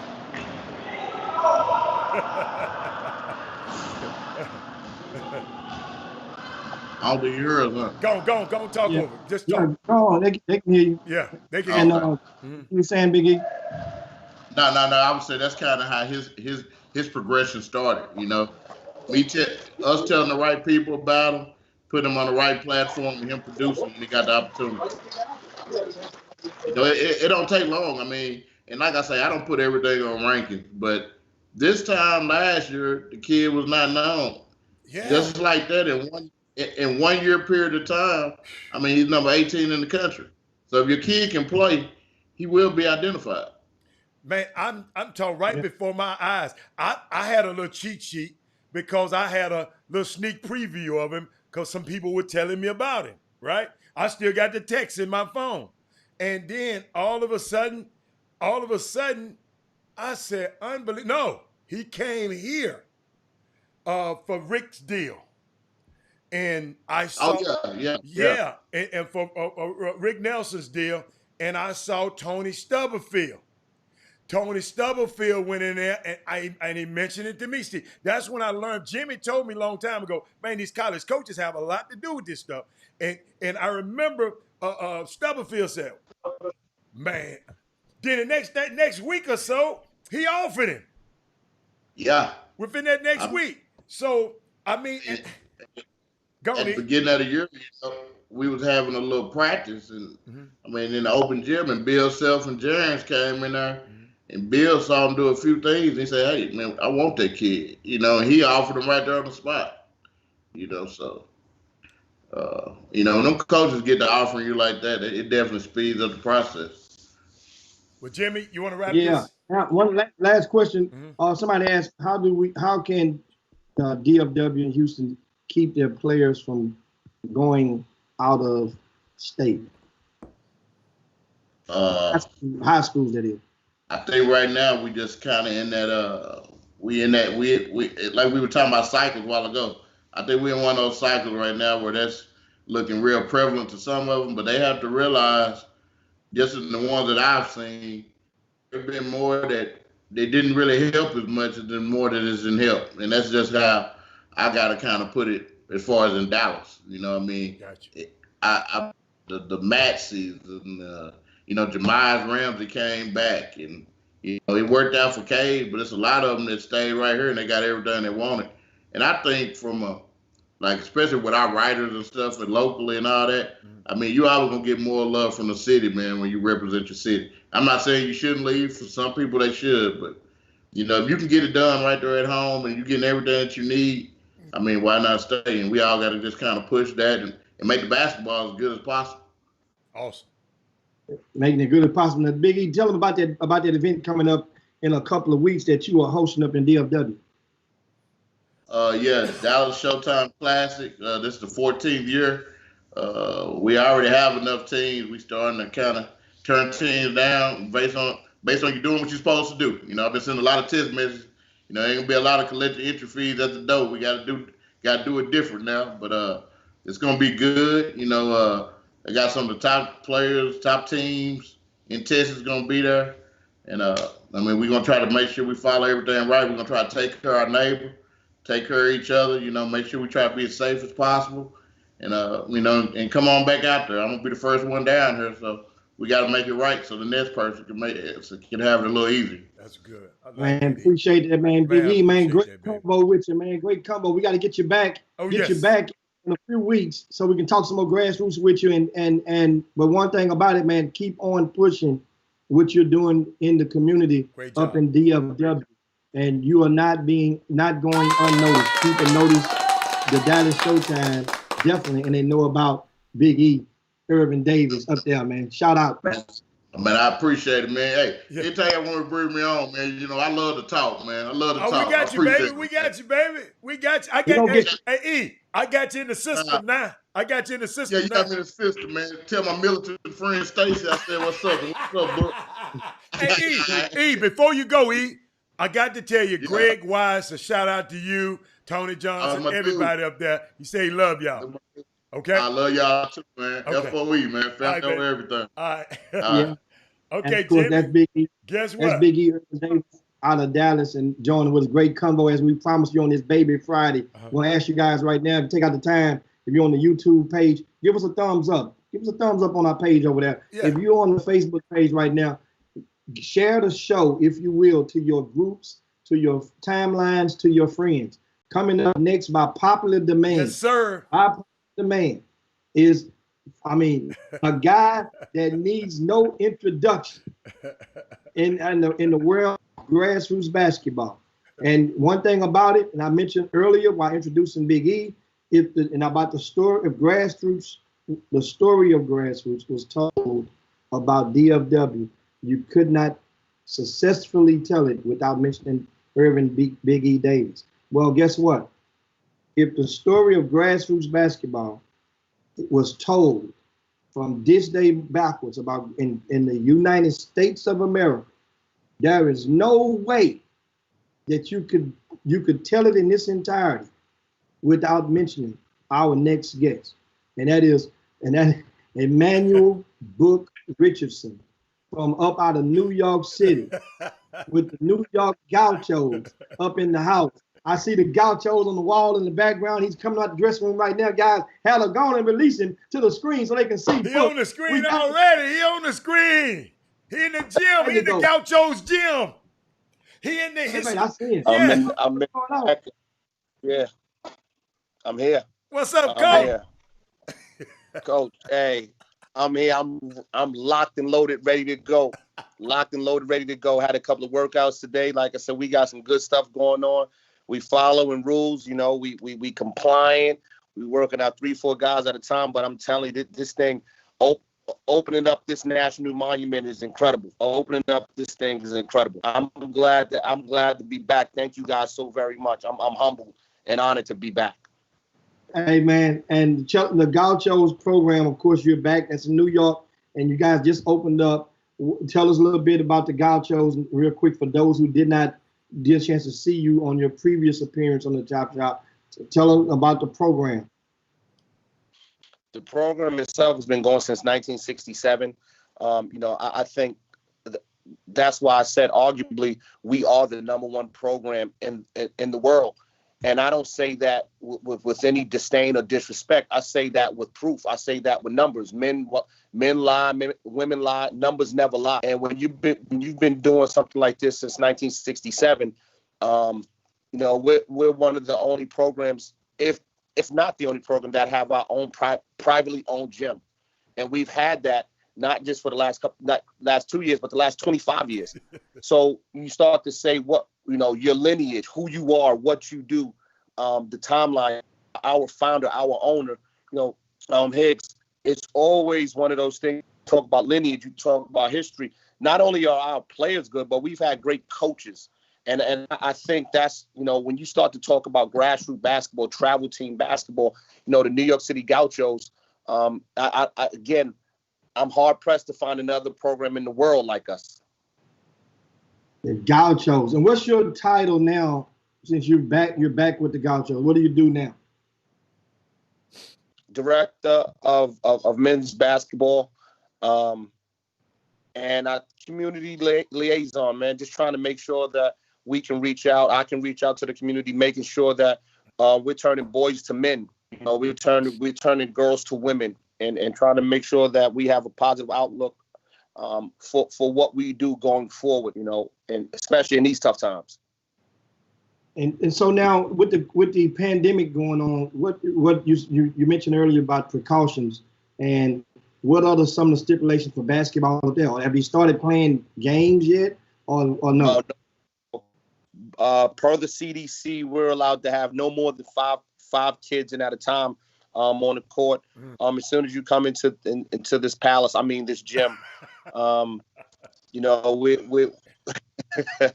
we're making sure we take your temperature, hand sanitizer, make sure you're washing your hands, sanitize the basketballs. Right now, like I said, I'm in the office, so this is the first time today that you have the mask down. So it's it's one of those things that the last thing we want to do is have a spike because we were selfish or irresponsible with basketball. Now, what are you projecting? Of course, it's been official since we last spoke. A lot of the grassroots program, EYBL, there will be no EYBL this year. And for as far as Adidas, I think they have established they will have 3 different dates in the fall. Under Armour, it's unclear. I haven't gotten any intel from them. I haven't checked my traps this week. But what are you guys going to do? Are you guys going to stay regional, or are you going to plan to go to Vegas or whatever during with your programs? We were hoping to come down to Houston to hang out with you. That'll work. Come on down. Hey, we got you covered like a quilt when you get on down here. That's for sure. One thing for sure, 2 things for certain. I know you got us. But that's been music to my ears, because what we've been able to do is establish a culture of hard work, a culture of skill, a culture of development. We've had a situation for such a long time that you have guys who have been training kids, and I think there's some pretty good trainers out there. I think there's some trainers who still have a lot to learn. But before gym, we used to be in the gym with our kids. With my Gauchos, I was in the gym with them. We have a gym, so I can go 4 to 5 times a week. Now you don't have that, or you didn't have that, so trainers became important. And I look at the analogy of you now have your teachers in the classroom, and the tutors become more important than the teachers. And I never understood that, because I just said to myself, I thought you were supposed to get better in between the lines, not just where it's like, hey, man, I took 50 shots, so I was just hanging out. So for me, it's been music to my ears. I get my guys in here. Whether it's the 5th grade, 6th grade, 7th grade, I am working them out. We are going through read and react. We are going through high school, college, pro situations, because again, if you want to get there, I got to try to prepare you to get there. I want to make sure that if someone goes to the University of Houston, Coach Sampson says, hey, where's that kid from? He's from the Gauchos. They did a good job with him. That's the goal. So, I want to play wherever, but I think the most important thing for us is to make sure that we have a level of skill development, player development, and when they go on the road, Hicks, I think you know me long enough. We're not showing up just to show up. We're showing up to win. We compete in the gym, but again, my goal is to get to that Sunday and have on all black and say we didn't come here for to place or show. We came here to win. That of course, the New York Gaucho just tuning in. That's Book Richardson live, and that is Book Richardson live with us on the Chop Shop again. And tell us this: you mentioned something about the community, like a liaison for the community with the Gaucho. Have you guys? What are some of the plans that you have for your student athletes who are under your umbrella going into this? Is an election year. A lot of things are going on in our society. and I'm in a lot of programs out there, you guys are people of influence to a lot of these young men and young women alike.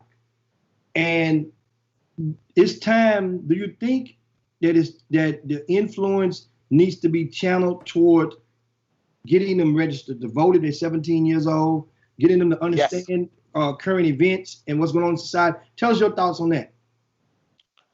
My biggest thing is making sure that we have an opportunity to register our young people to vote, but also not just voting on the national level, but the local level. Because here's what happens, Hicks. We don't vote locally for the judges. We don't vote locally for the Congress people, and then we get mad at 45. We become upset with what he does, but we don't say, like, there's an appointed judge that's 30 years old, that he's appointed for life. He's influencing decisions day in and day out. Also teaching them about economy, teaching them about economics, because as I always say to anyone who's listening, as this pandemic happens, someone's getting rich. Someone's making a lot of money. Yeah. And I'm not sure who it is. I'm not, and again, I'm not smart enough to realize who it is, but someone's making some money. Let's figure that out. Because anytime you want, you smell something, follow the money. So that's what, the biggest thing is just giving them education. Like in terms of being a liaison, teach them, understand what is credit, what's 800 credit score.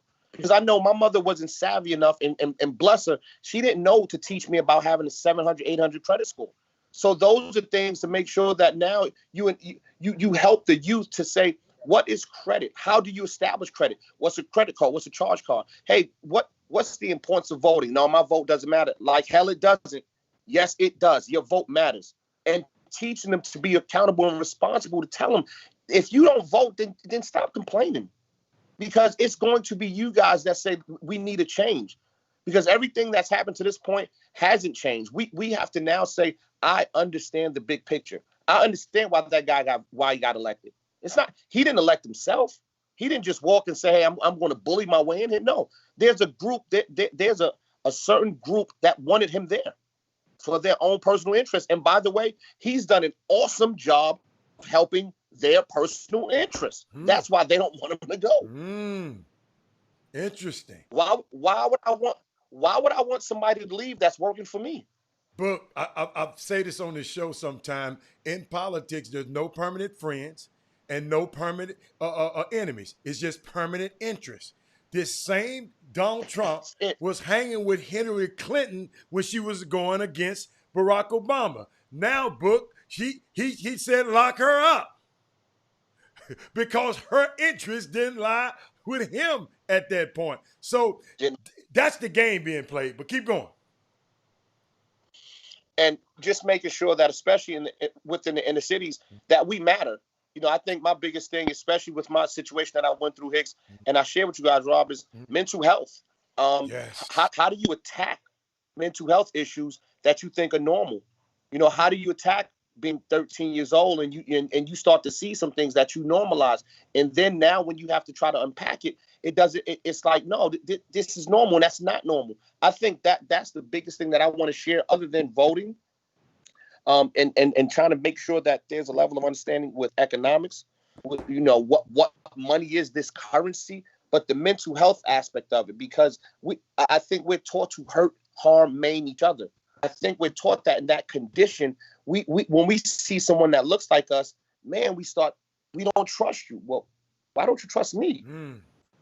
We got kind of the same interest, but you know what? We've been taught, I'm telling you, don't trust Robert. Yeah. Be careful of Jim. Yeah.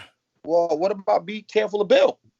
If across the board, we have that issue in trying to make sure through sports, through entertainment, that's kind of what they've given, or that's kind of what we've excelled to. We say, listen, we have a voice because that voice is loud. We just, again, it goes back to us controlling the oil, but we don't want to. We want somebody to mine it for us. Hey, I'll give you the money. You go invest it.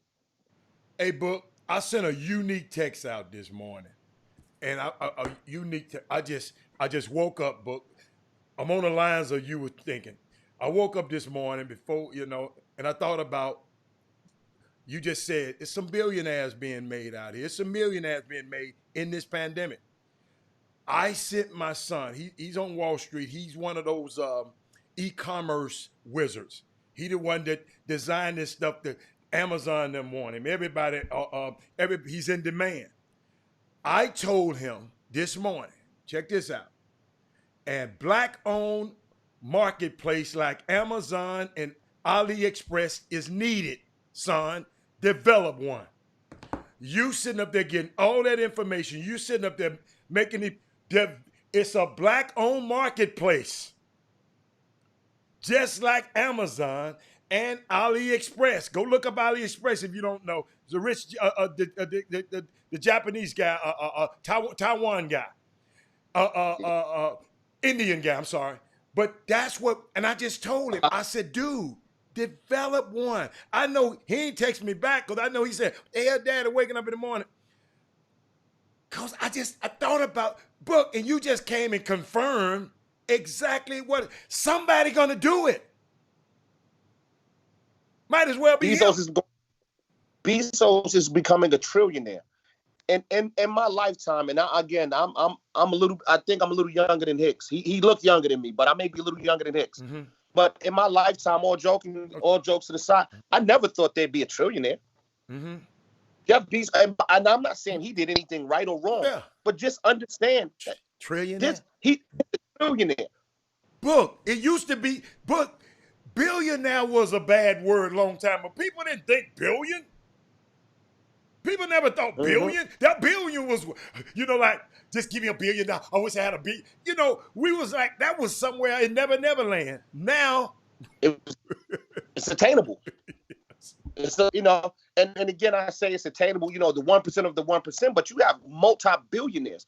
You have people that kind of scoff at $1 billion, like, oh, just $1 billion. But now just think about that. In our lifetime, we're now dealing with a trillionaire.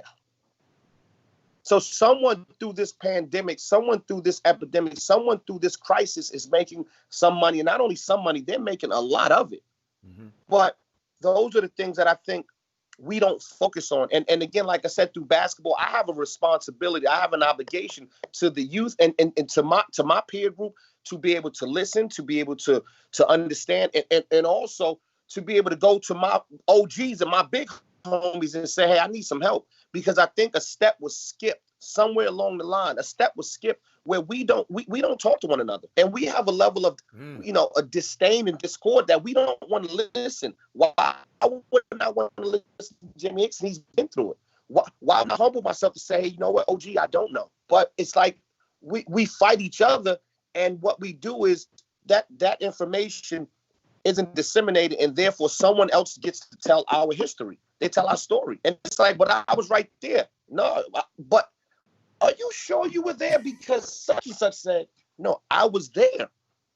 And I think that's the issue that we start to have. And I think that's why there's a huge disconnect. I think there's a tremendous disconnect with quote unquote old, young. And I don't get that. What I see, the have and the have not. Same thing in basketball. When you talk about big time college, high school, pro, the have and the have nots. They have more, they have more financial wealth to be able to get some things done. Their resources are a little bit different. As Meek Mill, say there's levels to this. Wow. Yeah. Book, I had a question. Well, two questions. I want to jump subject real quick. And I was just wondering, what the hell happened on that bridge up there in New York yesterday with the protesters? I'm totally fine. Like, protesting is great, man. Mm-hmm.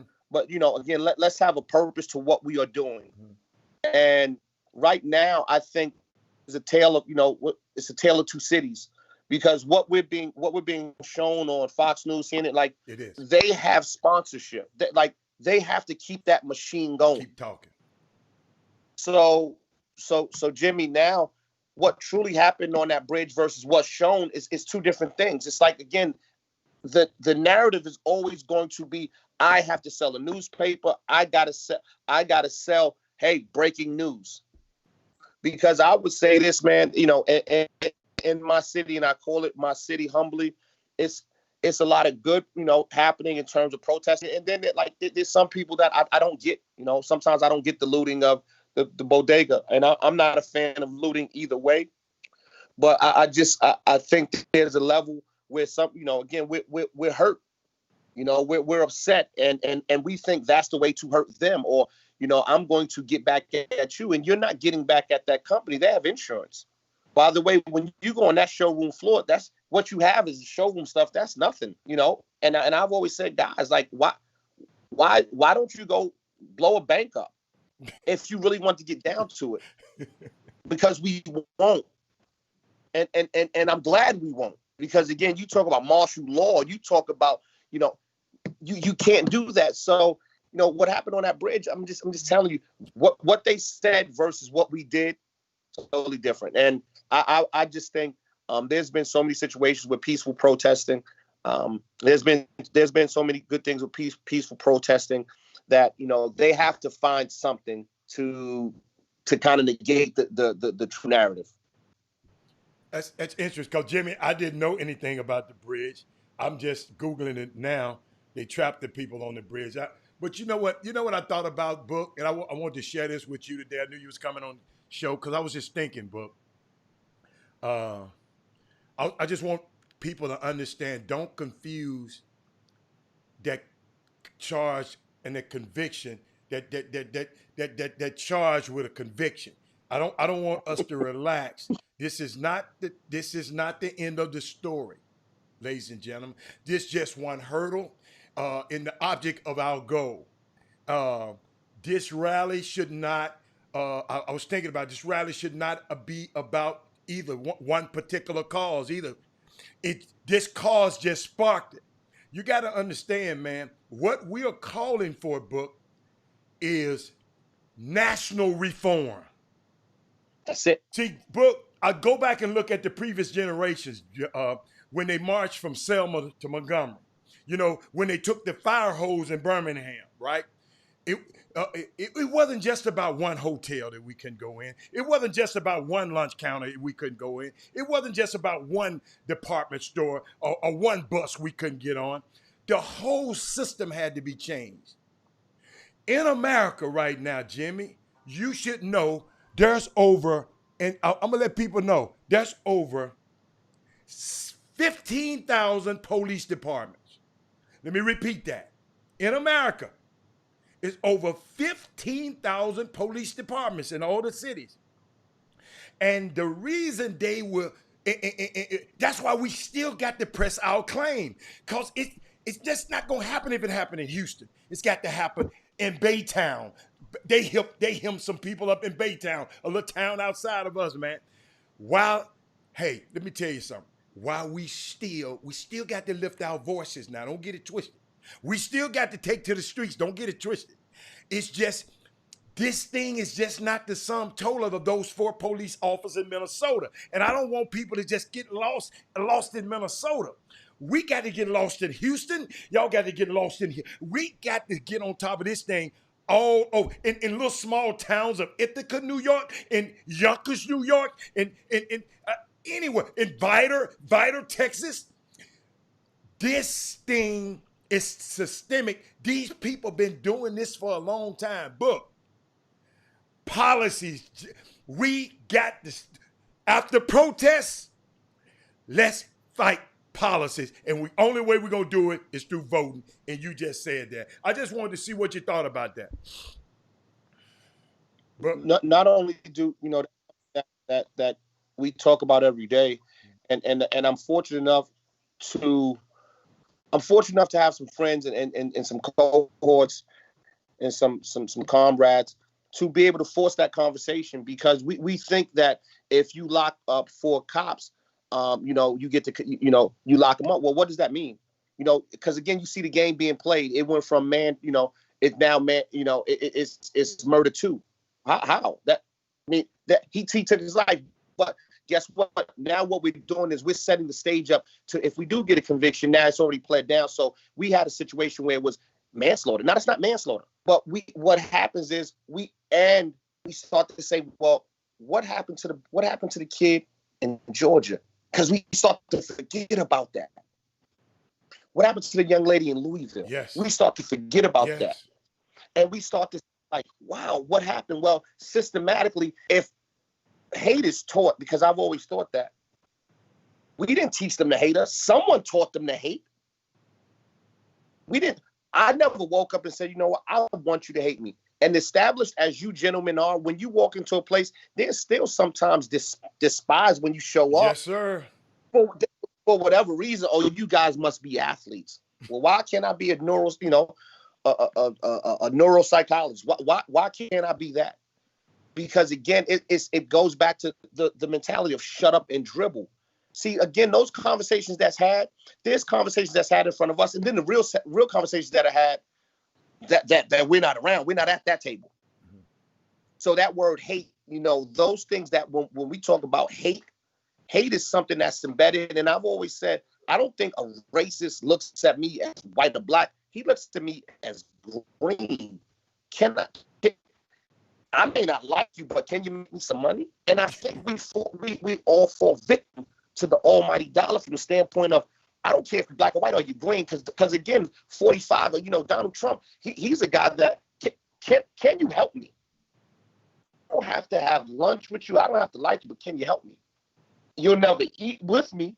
You'll never, because again, guess what? As blacks, as African Americans, we've always wanted acceptance. We always wanted that, separate, but equal. I want to be equal. No, I want to be better, man. You know why? Because you got a 400-year head start. Like everyone talk about that, the $1,200. You know what? You want to help me with reparations? Okay. Give me 800 credit score and clear all my debt. I got something for Mr. Lionel Gar, because he always talking about people talking in parables and people talking. Let me tell you something. I'm going to tell you something we can do right now, okay? First of all, within this city, Lionel Gar, and it's coming up, and I'm going to make sure you better be the first one at the meeting. They need to set up a council. I'm giving you something, and if they not, then I want you to spearhead it, since you keep talking about what people's not doing.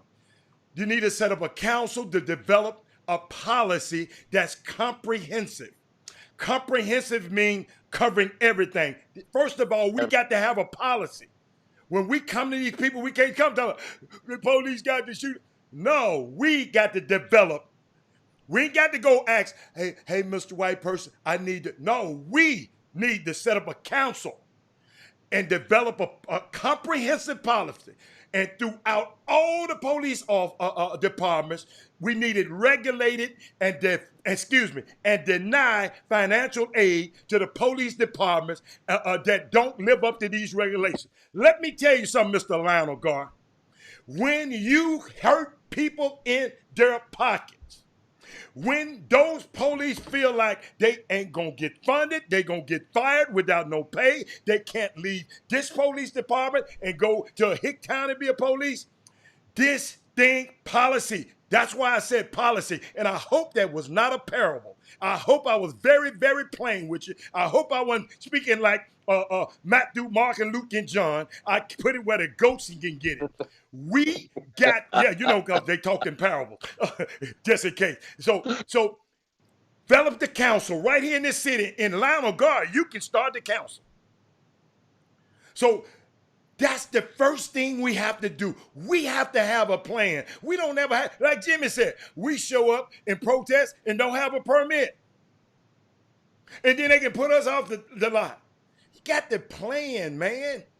That's the number one thing. If you ask me anything, it's going to be a council set up in Houston. I'm telling you, they're mobilizing all over the country.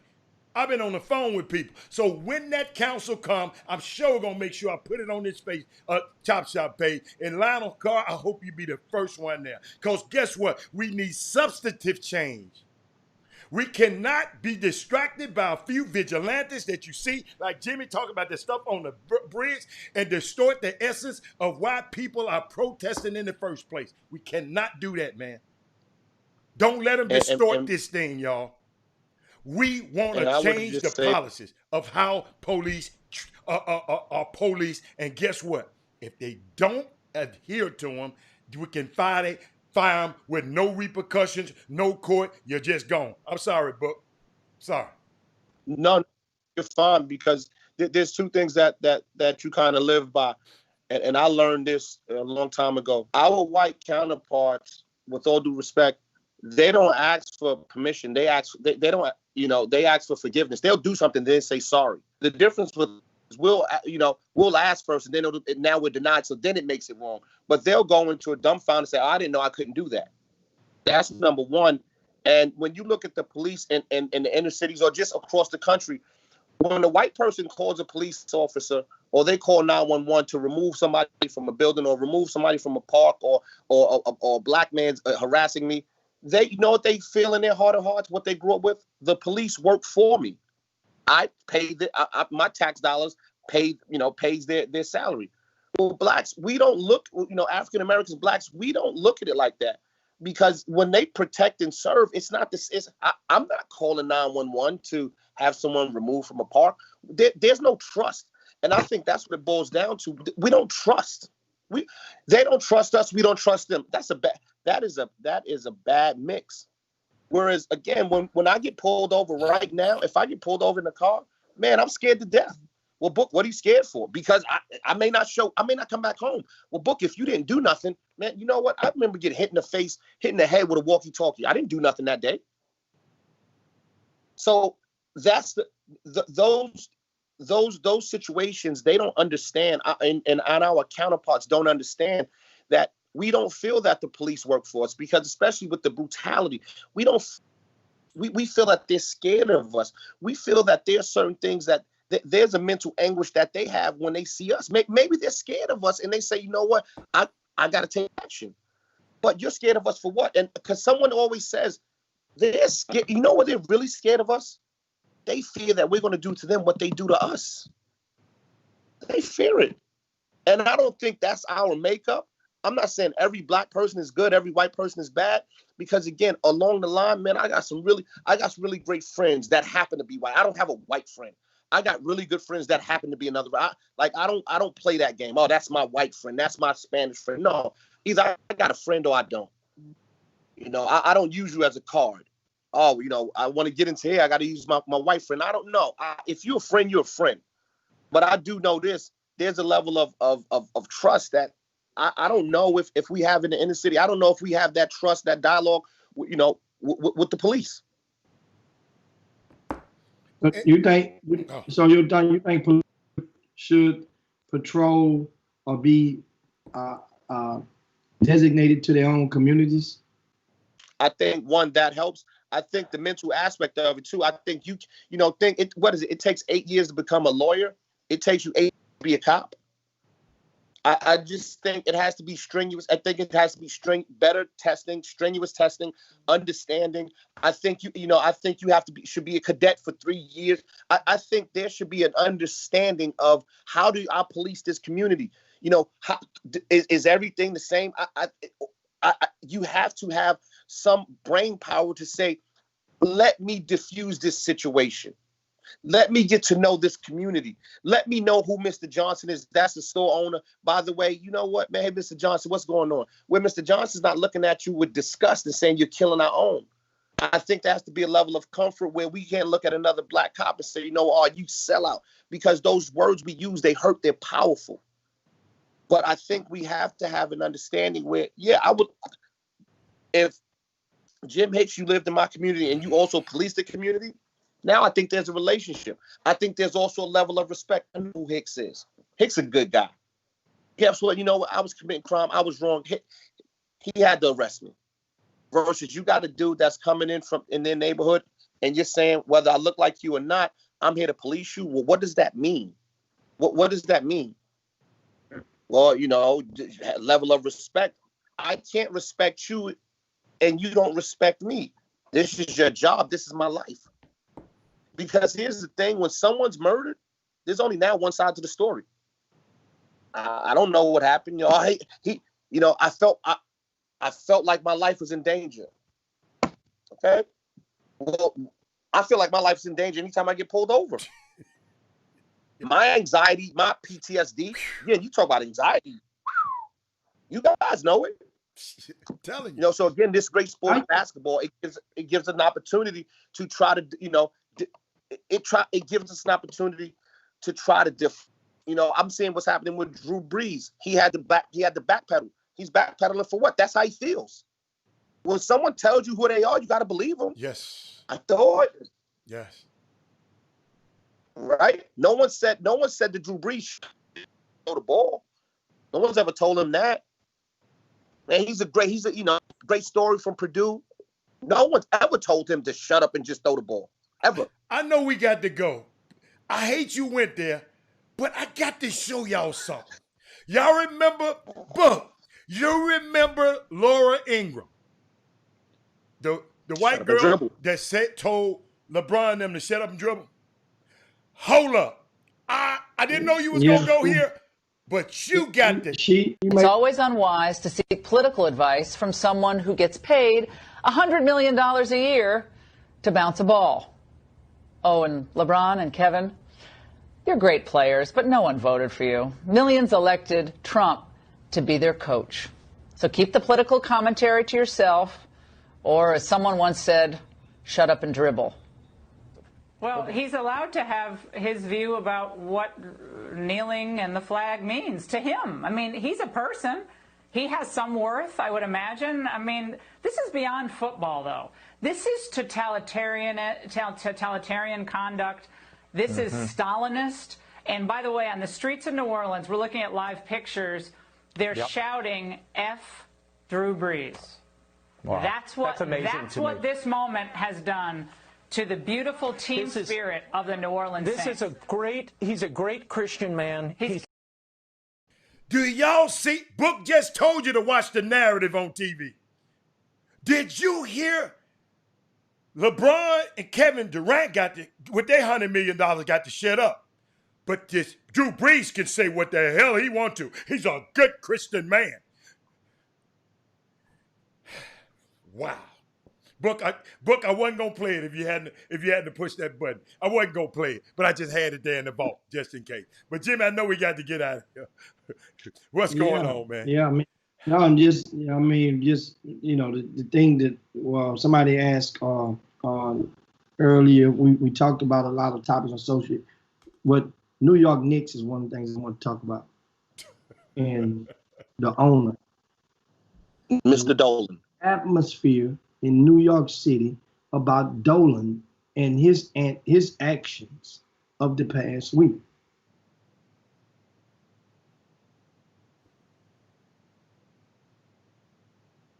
Let's talk about it. Let's talk about it, Jimmy. I expected it. What's your thoughts? Oh, you asking? Yeah. Sorry. Well, we asking you. My thoughts on James Dolan are this: you have a guy that's been extremely wealthy for a very long time, and it's been his way. So he's never had to conform to anything, and I don't think he'll ever have to conform to anything, because again, we start talking about billionaires. So he's in a different stratosphere, different level, and guess what? He can kind of say what he feels. And by the way, if it hurts someone, great. If it doesn't, that's fine too. But you talk about having an opportunity for change, having an opportunity to heal, having an opportunity to bring together. Again, I'm not sure if that's what he's capable of doing. Maybe, maybe not. I don't know him. I've never met him. He might be a great guy. I never met him, but unfortunately, your actions speak more louder than your words. And when you're a multi-billionaire, you have to understand that everything that you say is held onto. And what we don't do, you know what? We don't hold him accountable. But Jimmy, you didn't explain what he did. You didn't explain what Dolan did, Jimmy. Book just, because a lot of people don't know what he did. I mean, he's in New York. He made the comment and saying that, made a comment saying that his employees sent to his employees, let them know. Then came back and said, "Well, we're gonna stay mum. We're not gonna say nothing about this." Well, hell, if you're not gonna say nothing about this, then just don't say nothing about this. You don't put it out there and circulate it, and then amongst your employees to conspire to not do it. And that's the thing that goes hand in hand with what's happening with Florida State football yesterday, when the kid from Houston, Texas, in case you didn't know, but named Marvin Wilson. He was an All-American Mhm. lineman. No, I've read it. The coach from Florida State, put out a statement. It's everybody's in these statements now. That's why I mean, it's like, and I said it on Monday. I said, be careful what you wish for. You're basically gonna force these white coaches' hand to make them feel that they got to put a statement out that they really don't mean, just to satisfy. So that means you know they don't mean it, instead of just waiting and just watching. Wait and watch. If you paid attention, you'd see who meant and who didn't. Yeah. You make them all put a statement out. This guy says from Florida State that he has talked with every one of his players about this, and they are in the same space. They're on one accord together and whatnot. And this young man, as a star on the football team, came out on social media and said, "To hell with that, man. That's a lie. That coach ain't talked to me at all. I'm one of the leaders of this team. He ain't talked to me at all." And then he's saying, "I talked to my teammates and we stand the card. We ain't going to no workouts." So they pulling a mutiny on the football coach who just got there a little while ago. Is this the white coach? They fired the black coach to hire this Yes. guy? Okay. Yes. Okay. Just got there a little while ago. Okay. Was it Mike Norvell? I don't know his name. I can't think of his name off the top of my head. But understand the space. So now, what do you think is going to happen? This young man is going to get death threats. He's going to get a bunch of hate. And understand, for fighting this good fight and basically coming out, this coach going to come, watch how the system go, how the narrative go. And because you know what? You're a student athlete. You're an amateur. You're an amateur. You're an amateur. You know? Shut up and play. Shut up and tackle. Shut up and run. Yeah, shut up and tackle. By the way, you're an amateur, so we gonna make money off your back anyway. Just relax. Just relax. You don't even have a say. Wait till you play in the NFL. That's when you can act like it matters. But again, think about that mutiny that would happen if those guys in the Power 5 football and basketball said, "Hey, we're not playing today." What would they do? "Oh, we take the scholarship away. No problem. We're the reason they're coming to see this." Wow. It's just a thought. But again, like I said, we control the oil. It's just a thought. Hey, one of the guys, Greg Wise, sends a shout out to you. Book. He says, "Ask Book he said ask Book," and I read the question from him. "If the coaches at Arizona were jealous of your energy and the players liking you," he said his son DeAndre was your babysitter back. He went to play at Mesa Junior College, I think, nearby when Nick Wise was at Arizona. He said, so he said, "Were they jealous of you because of your energy and because the players like you?" No, I think a lot of that was just being able to identify with them. And Greg was always great to me. Greg is like a big brother, uncle. That's like the love that I have in Houston. I'm so grateful for and thankful for. And I think, especially knowing Nick, watching Nick play with the Houston Hoops, Dondre, like those guys became my nephews. They became my younger brothers because there was a level of identification. And I held them accountable. I held them accountable as their family. If they were messing up in practice, they messed up in practice. But I didn't carry that into the night. I didn't hate them. If we won or lost the game, and I think so many coaches have this issue. You start hating the kid, or I had an issue where you have a coach that's what they say, you got to break them down. We already broken. How about build them? Preach, Doc. You got of his bad habits. What does that? You have to break them. And I would listen, and I'd hear coaches across the country, and they say, they're undisciplined. Well, how disciplined were you at 19 and 20? How disciplined? We make mistakes at 30, 40, and 50. But we hold these kids more accountable than we hold ourselves. Why? Because again, it's not about anything else aside from an APR. I need you to graduate. I need you to graduate. So they actually say they got to break them. You have to break them. So again, like I said, and Greg knew that I had a relationship with Nick before I got there. I'm gonna hold him accountable. You know why? Because I know what he's trying to do. He's trying to get paid to play. And Nick, I cannot allow you to slack today. No, you're under 6 foot guard who can score the ball. Guess what, man? I got to make sure there's no off days. Andre Watts, I got to make sure you're held accountable because again, when your father calls me, you guys ain't allowed to come sleep on the couch. So I got to make sure that when we give you back to him, that you're better. I owe you that. I've been seeing some on social media, right? And I want you to help me on Twitter. I want you to help me with, because somebody just mentioned it on the Facebook feed. Somebody asked you, do you ever think you're talking about, do you ever think a one and done player would ever go to a HBCU? But over the last few, I think a young man said that he's thinking about, a little young guy said he's thinking about going to a HBU, one of the top players in the country, right? So I've been seeing some grown men get on there talking about that went to HBCUs, and Jimmy, you're an HBCU guy. Maybe you feel different about it. But I didn't understand these guys attacking this boy talking about, don't do the HBCUs no favor. We don't need your charity. We don't need your... I mean, they was attacking the young players that mentioning, you just doing that for likes. One of these guys got 2 million damn followers. I don't think he was doing it for likes. Okay? One of the kids got 2 million followers. So I don't think he was doing it for likes. Yeah, okay, so you already know what I'm talking about. So, and I wish these guys were on, because they watch this show sometime. And Jimmy, you lack one of them. You lack one of the top coach. Tell me what's their vitriol, or why they mad at kids when the kid said. And the kid came down and doubled down and said, I said what I mean.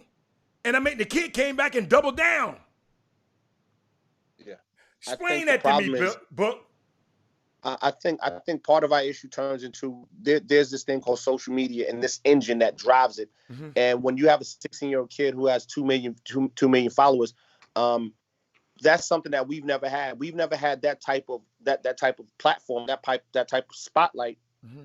And when he says that, I don't see what the issue is, And by the way, if that's how he feels, and by the time he graduates high school, then that's how he feels. But I just think, again, we're taught to hate, and it's not about that we're doing a favor that he's doing a favor for the HBCUs. Yeah. Like, it's not, but it's about acknowledgement.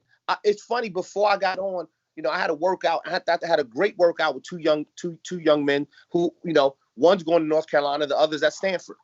And when I say these young men were off the charts, best workout of the day, and I had some great workouts.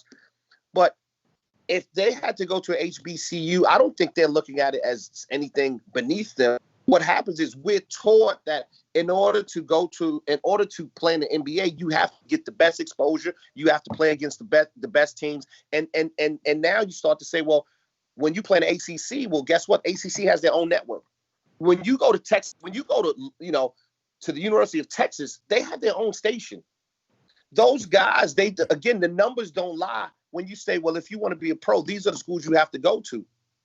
And we don't understand that we control the oil. If we just said, listen, if I'm the director of the Gauchos and I got 5 really good guys and I say, hey, you know what? You guys are going to Spelman. Mm. Well, what's Book getting out of it? It's not about what Book's getting out of it. It's, can I help these young men? Because I had a tweet last week. When the kids win, we all win. Mm-hmm. But if the adults win and the kids don't, we did them a disservice. Because that same kid who's 14, guess what? Rob, at one point, he's going to be 30. Now what? And I said this before, that kid now, he's still on scholarship. His hand is still out. He still needs, because we refuse to say, you know what? Let's help this young man become a man. And I don't have an issue with Mikey Williams saying he'll consider an HBCU. I don't understand what's wrong with that. But to attack and I want to make, I just want to call, I want you to hear this.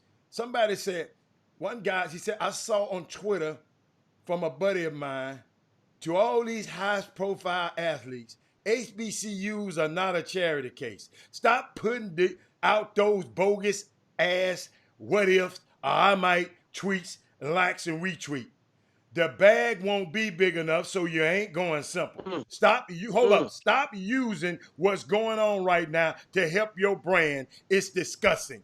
Signed, HBC alumni. Again, sometimes that pride turns into hate. We hate each other for what? That's what I'm that young talking man about. Is 16 years old. How about having open dialogue with that kid and say, listen, you know, if you're serious, I'm an HBCU alum. These are the advantages of going to an HBCU. But guess what? When you start to talk about something you don't know as an HBCU alum, the bag's big. What's the bag? Tell me what's the bag. I'm one of the baddest dudes in the country at what I do. Tell me what the bag is. Tell me what the bag is. The HBCU. Tell me what it is. What's the going rate for each guy? Because there is no going rate for each guy.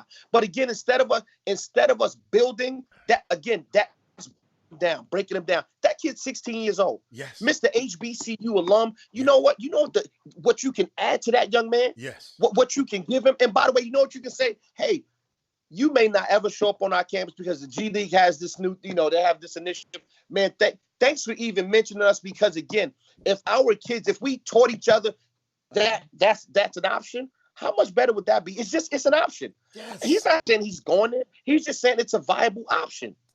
And why wouldn't I use it as such? So again, when dudes start talking about, oh, the bag ain't big enough, mother, who are you? The bag ain't big enough. That's the problem that we have amongst our people, because we are quick to talk about things we don't know. If that guy, I'm an HBCU, so what bag have you ever been around?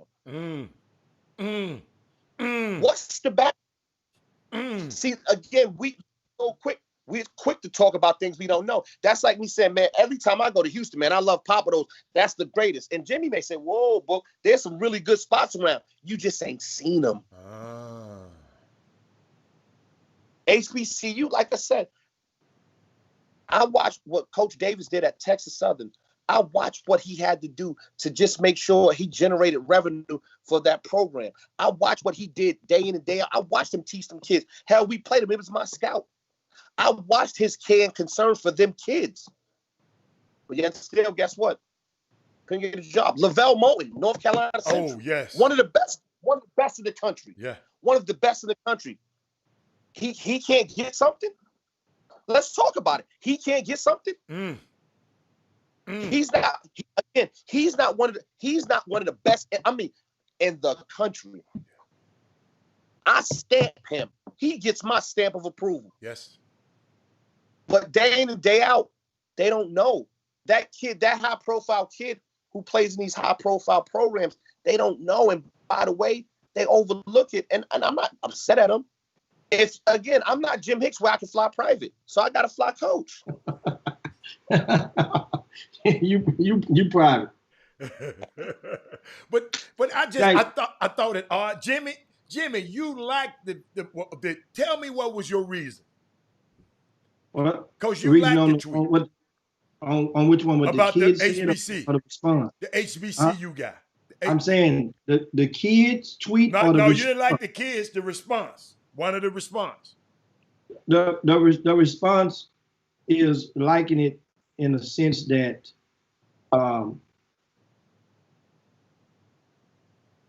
this particular young man, if you look and peel back the rug, and you'll see there's a few players from the same grassroots program that sent out similar tweets, which is good. That means you were influenced. In likelihood, the odds are that somebody influenced you to and pull you into, and that's great. That's supposed to. And one of them signed with Alabama State.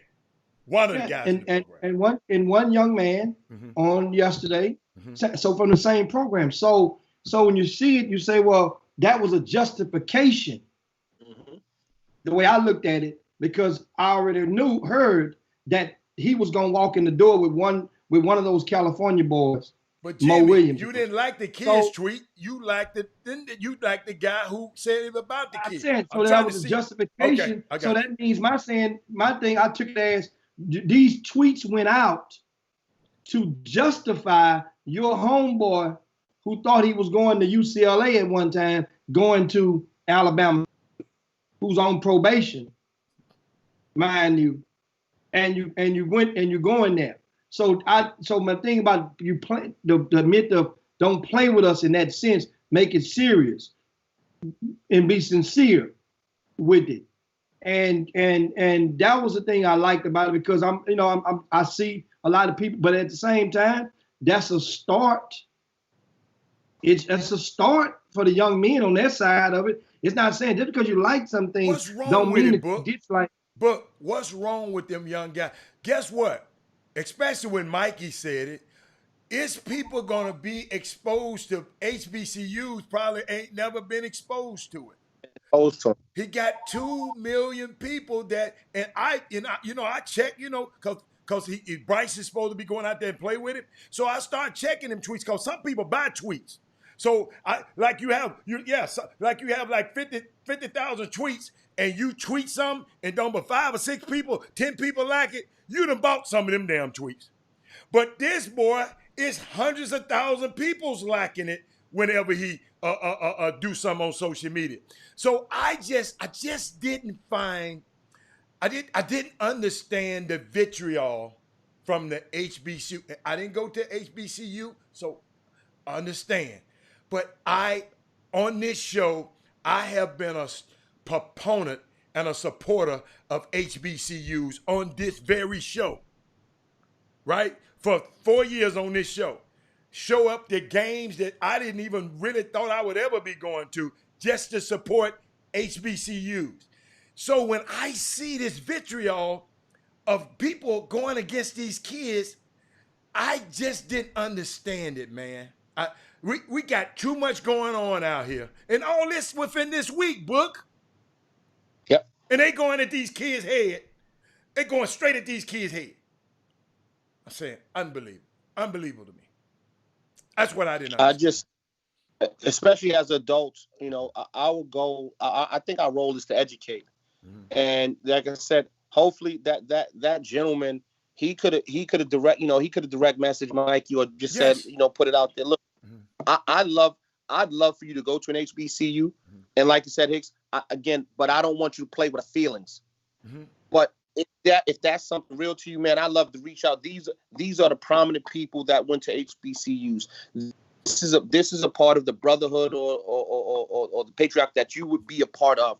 This is a part of the movement that you would be a part of. Now, and I think you spark the kids' interest, or you spark a conversation and say, "Well, I didn't know that," or you know what, I care about the NBA, because now we're asking a 16-year-old, we're asking to be accountable. We're asking this 16-year-old kid to be, because he has his form.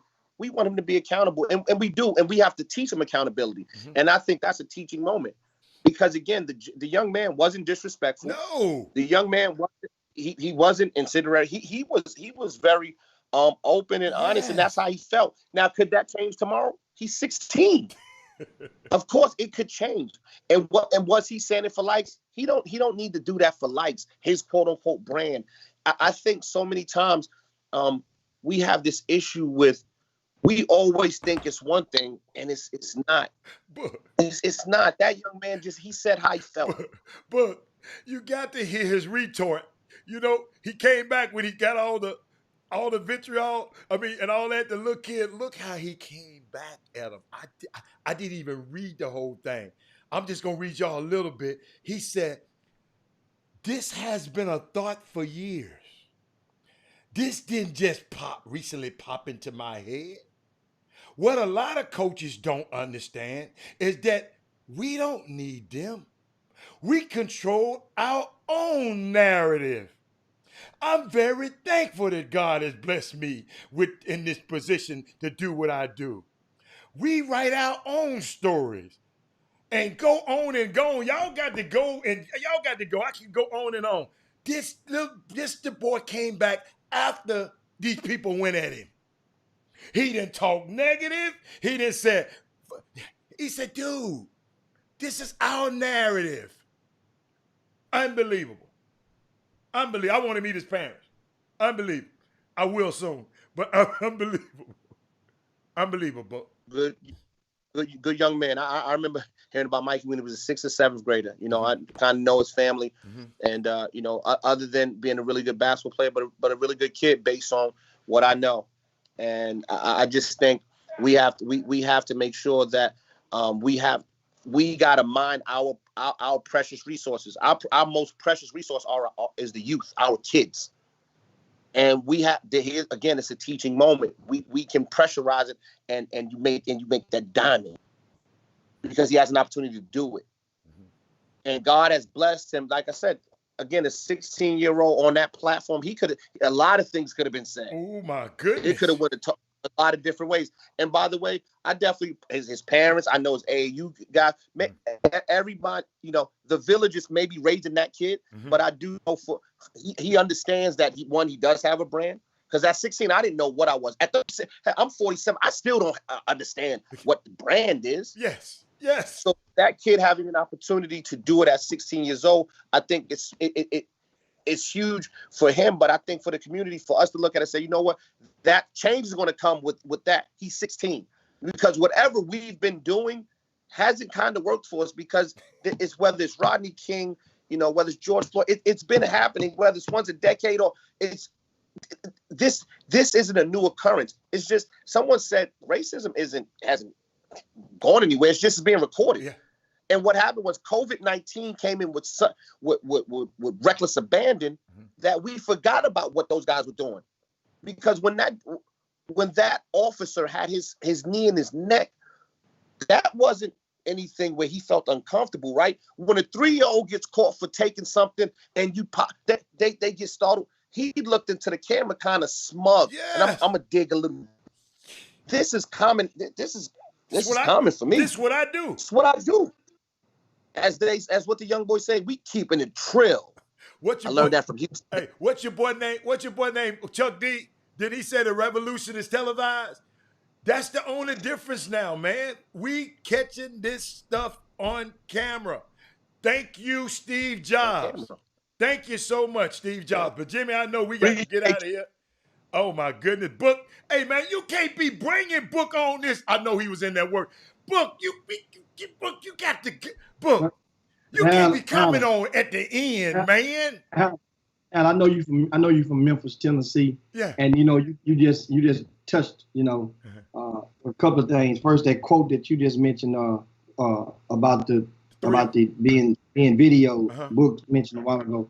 That was Will Smith, I think, who penned that quote. And then you just said something. You touched on Public Enemy. Now hold on now. You mentioned about the revolution being televised, the Public Enemy. Remember now.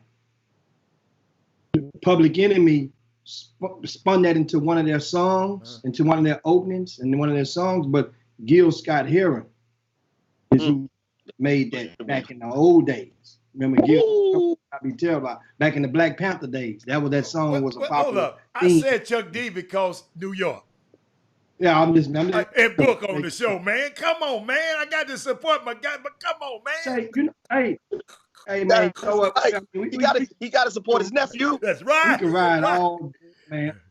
We can ride all day with Book, and I was gonna leave. I want to leave on a thought that I want to share with you, with your viewers, man. Especially those of you guys who hung into this extended overtime version, and that is, I got to give props to Spike Lee for being so far ahead of the game with his movie, Do the Right Thing. Right thing. And that's one thing we mentioned earlier before you came on Book, and how do you ask, and I gave people, black people, one example of what they can do to some white folks. Here's another one. Ask your white friends if they just would go watch the movie Do the Right Thing.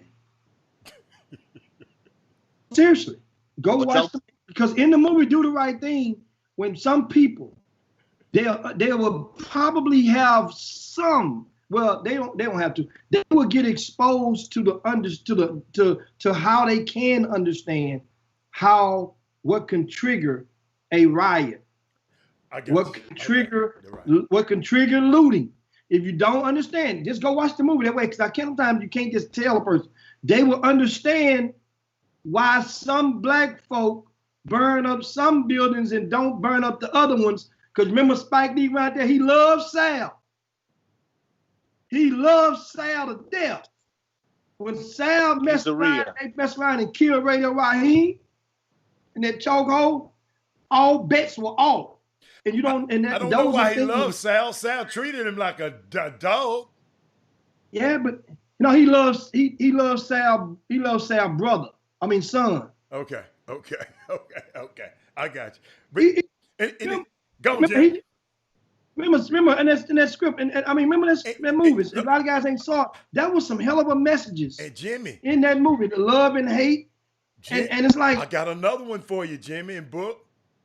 Michael Jordan. Oh, he ain't black. He ain't black like they are black. He's different. He's different. He ain't black like he ain't really black. Yeah. You see that's how they thinking. Look on the wall. A lot of us that watched that movie back in the days, we used to make fun of that. We go in the restaurants. Hey, why ain't no blacks on the wall? And that's some serious stuff about where it's a serious question, people in your community. But I just wanted to make sure I planted that seed and also give you guys breaking news. I grew up with that. Think about it. New York City, that's what you have to be. It's a tale of two cities. And when you think, man, New York City is as diverse, it's one of the biggest city, all that stuff. You don't. What you think of New York is Fifth Avenue, but that's a couple of miles. It's a city of over 8 million people, and that's what everyone wouldn't understand. That story was in Brooklyn. That was a story about Brooklyn. Spike Lee was so far ahead of his time, but all he was doing was telling the truth. He said, I'm going to observe any city neighborhood in the 5 boroughs for a couple months, and you know what? All of us identified. You know why? Because we all had somebody that was like, I know somebody like Radio Raheem. I know somebody like Mookie. Okay, I know somebody like, and guess what? When he stepped on his Jordans, you felt that. Yeah. Because we always want to be appreciated. We always want to fit in. And you know what? Those Jordans, I separated myself from you. I'm better than you, Rob. You know why? I got these new J's on. You stepped on them. That's what we taught. That's how keep us in order. Give them the new shiny thing. Hey, before I believe you with this, Jimmy, the more money they give us, the more power they take from us. The more they give, the more they take. Shut up and dribble. You make $10 million. And you know what? Some of us say you're right. I'm going to shut up and dribble. Some of us say I'm going to shut up and run. I make $20 million. And by the way, I can't say that they're right. I can't say that they're wrong. Mm-hmm. But the more they give you, or you have to understand, the more it's expected. And sometimes the morality of it, they're putting you in the tough, because again, some of those guys like to fly private. Some of those guys like to eat the way that they do. Some of those guys, some they have they got a wife and a girlfriend. They got a lot going on. But for some people, they've attained it through a certain way. For some people, the silence can easily be expected. For a lot of people out there, the silence can be expected, and that's the thing. If you're paying attention, you just can't force it. Look over, even on both sides of the fence. Look at Tiger Woods. It can be expected from Tiger. You understand that? Mm-hmm. And that being said, people was asking about celebrities and stuff, and here's the thing, and once again, and Kanye West, what he's announced, he's announced in the past hour, he's given $2 million to the family of George Floyd. $2 million. And he set it up a 539 scholarship fund for the daughter. So her college is paid for. That means he's putting money in a trust, and it's automatically gonna pay for her college wherever she goes. She just got to, you know. So he just did this $2 million to the families. So that means, know what that means? For people that did not like Kanye, that eliminate the excuse, but that still ain't gonna make you like him. That just goes to show how the society. You just mentioned we just learned see. Now if that would have been Tigergate at $2 million, you'd have been ready to have a parade. Everybody go buy his gear. Now Kanye give $2 million, you know, because you're ready to boycott his music. Well, I'm just saying, just pay attention to how this stuff goes. We give each other a life sentence on certain things, and that's a hell of a thing that this guy did. And lastly, thank you, Kim Kardashian. You know she. Well, told I mean, no, I'm just messing. I'm just being sarcastic. Did, but the fact of the matter is, his name is on the press release. They didn't say Kanye and Kim. That's what I'm saying. They didn't have to. She sleep with him. Pillow talk. He's the boss. Yeah. So that's the thing, man. Yes, and what you said, Book? Jim, I'd say this. Jay-Z said he's got some great quotes, but he had a hell of a quote on that 444 album. I'm not black, I'm OJ. Okay. Okay. Yeah. See tomorrow. Okay. Yeah. Jimmy. Yeah, man. Hey, Jimmy. Hey, get with Book's people, and he gonna get with your people. We got to have him back, because people talking about, man, y'all need to have him back every week. But man, Jimmy, we can't let him comment no 1:30. No working 2 hours. Them little snotty no kids out there running on that court by themselves for 2 hours. Them mammas and papas and paid all that money for Book to develop their kids. He out there talking on the chop shop. They gonna find out where them kids out there playing kickball with the basketballs right now. That's what they doing. And you look what they doing. Hey Jimmy, hey, you know me better than anybody. And unfortunately, I'm always free 99, and I'm learning a hard lesson. Your time has to be valued. But again, especially in my community, man, it's just tough for me to say no, and it's tough for me to say no to a kid. So like I said, I've been going since 9 a.m. I've had a 9 a.m. to 10:15. I've had a 10:30 to 11. I've had a 10:30 to 11:30. Then I went again from 12 to 1. Then I went from 1 to 2. And I made sure that I was available. And you know what? Those guys, I noticed they all got great workouts, but I need to get with your people, Rob. I need to get with your people, because I got to start saying the invoice got to something. I got you, baby. I got you, baby. I got you. I'm gonna show you how to do this thing. Yeah, man. Oh, man. Hey, man, we appreciate it, so Book. much, And man. I appreciate good healthy convo, man. We definitely get you back in again, man, in a couple of weeks. We'll talk basketball next time. Huh? We'll talk basketball next time. Yeah, that's what I thought we was talking this time. The revolution is being televised. Yes, sir. Yes, sir. Anyway, guys, it's come that time, way past that time, and of course the ceremony, the services, the memorial for George Floyd is being aired, broadcast live for the past hour or so, and it has been one touching ceremony. I can see on the monitor while we were on the air, and but that's a great thing. And of course, you think about, shout out to Floyd Mayweather in the same breath. I mentioned Kanye didn't get Mayweather. Mayweather say whatever the ticket gonna be, I'm writing a blank check. And it made me think about him, because I was watching the Muhammad Ali special on last night. It had two parts, and I watched a little piece of one of them, and the piece I got was really important, because at that time he was planning on doing like 4 fights, maybe 4 or 5 fights, and was gonna get paid like $20 million at the time. And he was a bundle, and he said he wanted the majority of the money was gonna donate to charity. And they asked him why, and Muhammad Ali said, "I done made money. You haven't done nothing in life if you ain't gave back to somebody and helped nobody else out." He said, "I want to help." And so I think of that, and and that was part of the things that made the greatness extend beyond the playing field or the box or the match for him. And that's what we want to leave you guys with, your greatness. Everybody has the ability to be great at something or provide a great moment. Think about it. We think about guys like Steve Kerr, mentioned of University of Alabama. He provided a great moment or two, but as far as the extent of his whole career, he had a great moment. You may remember with San Antonio Spurs, a great moment with Michael Jordan. But you all have the capacity to provide a great moment this weekend for somebody, and and guess what? And once you do that, people will always remember the first and their last. They also will remember highlights along the way.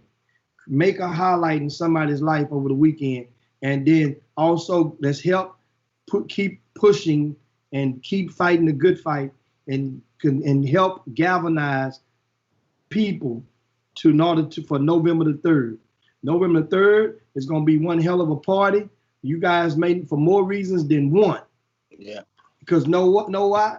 For starters, November the 3rd, 1968 was the date that I was your birthday. Everybody, okay. So November 3rd on election day, we gonna party hard because we know what's gonna happen for the local. And guess what?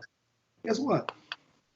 If you remember in my circumference, you're gonna party with me. We're gonna throw this thing down, and you guys know I know how to party. But anyway, guys, take it over the weekend. Make sure you be safe out there. Make sure you be smart out there. Don't fall for no okie doke. I'm just telling you now, just because the police act good yesterday, don't mean nobody just beat them. It don't mean to give you the right to go and act funky with. You guys be smart. The policies haven't been changed yet. The policies haven't been changed yet. And speaking of, on Monday, we will, as promised, we will have a couple of police officers going to join us on the Chop Shop to give their thoughts from their side of the wall, of the fence, of the rope, or the curb, or whatever. And this is what rarely, think about it. How many times have you heard police officers talk? You heard the police chiefs talk. Think about it. How many times you get to see? That's one thing about the Chop Shop. The union won't let them talk. And let you want to hear them. And this is some good stuff. So make sure you tune in Monday and spread the word. It's going down on the Chop Shop, man. We got to get up out of here. Yeah, we are. It's time to start on Dino's back. What time is it? And yabba dabba this thing. We done went way over time. Never been this over. Book Rich, that's who it is. Never been this over. And guess what? I'm going out of time. I'm going to take my medicine and eat me some soup. Yeah, go and get some. And I see you guys. Oh, hey, Book, great job, man. Thank you, big fella. Great job. Keep pushing, man. Know this stuff. Hey, it ain't easy. Guess what? But we here for you. That's for sure. I got you, big guy. I'm going to hit you. Okay. I need it. All right, baby. We out. Here. All right. Okay. Jim Hicks, Rob Hatter, you are now tuned in to the Chop Shop. I'm Retro, let's get it. We in the Chop Shop, we live in the Chop Shop. We talking sports talk, we live in the Chop Shop. We in the Chop Shop, I'm talking sports talk. So turn your dials up, it's live in the Chop Shop. We in the Chop Shop, we live in the Chop Shop. We talking sports talk, we live in the Chop Shop.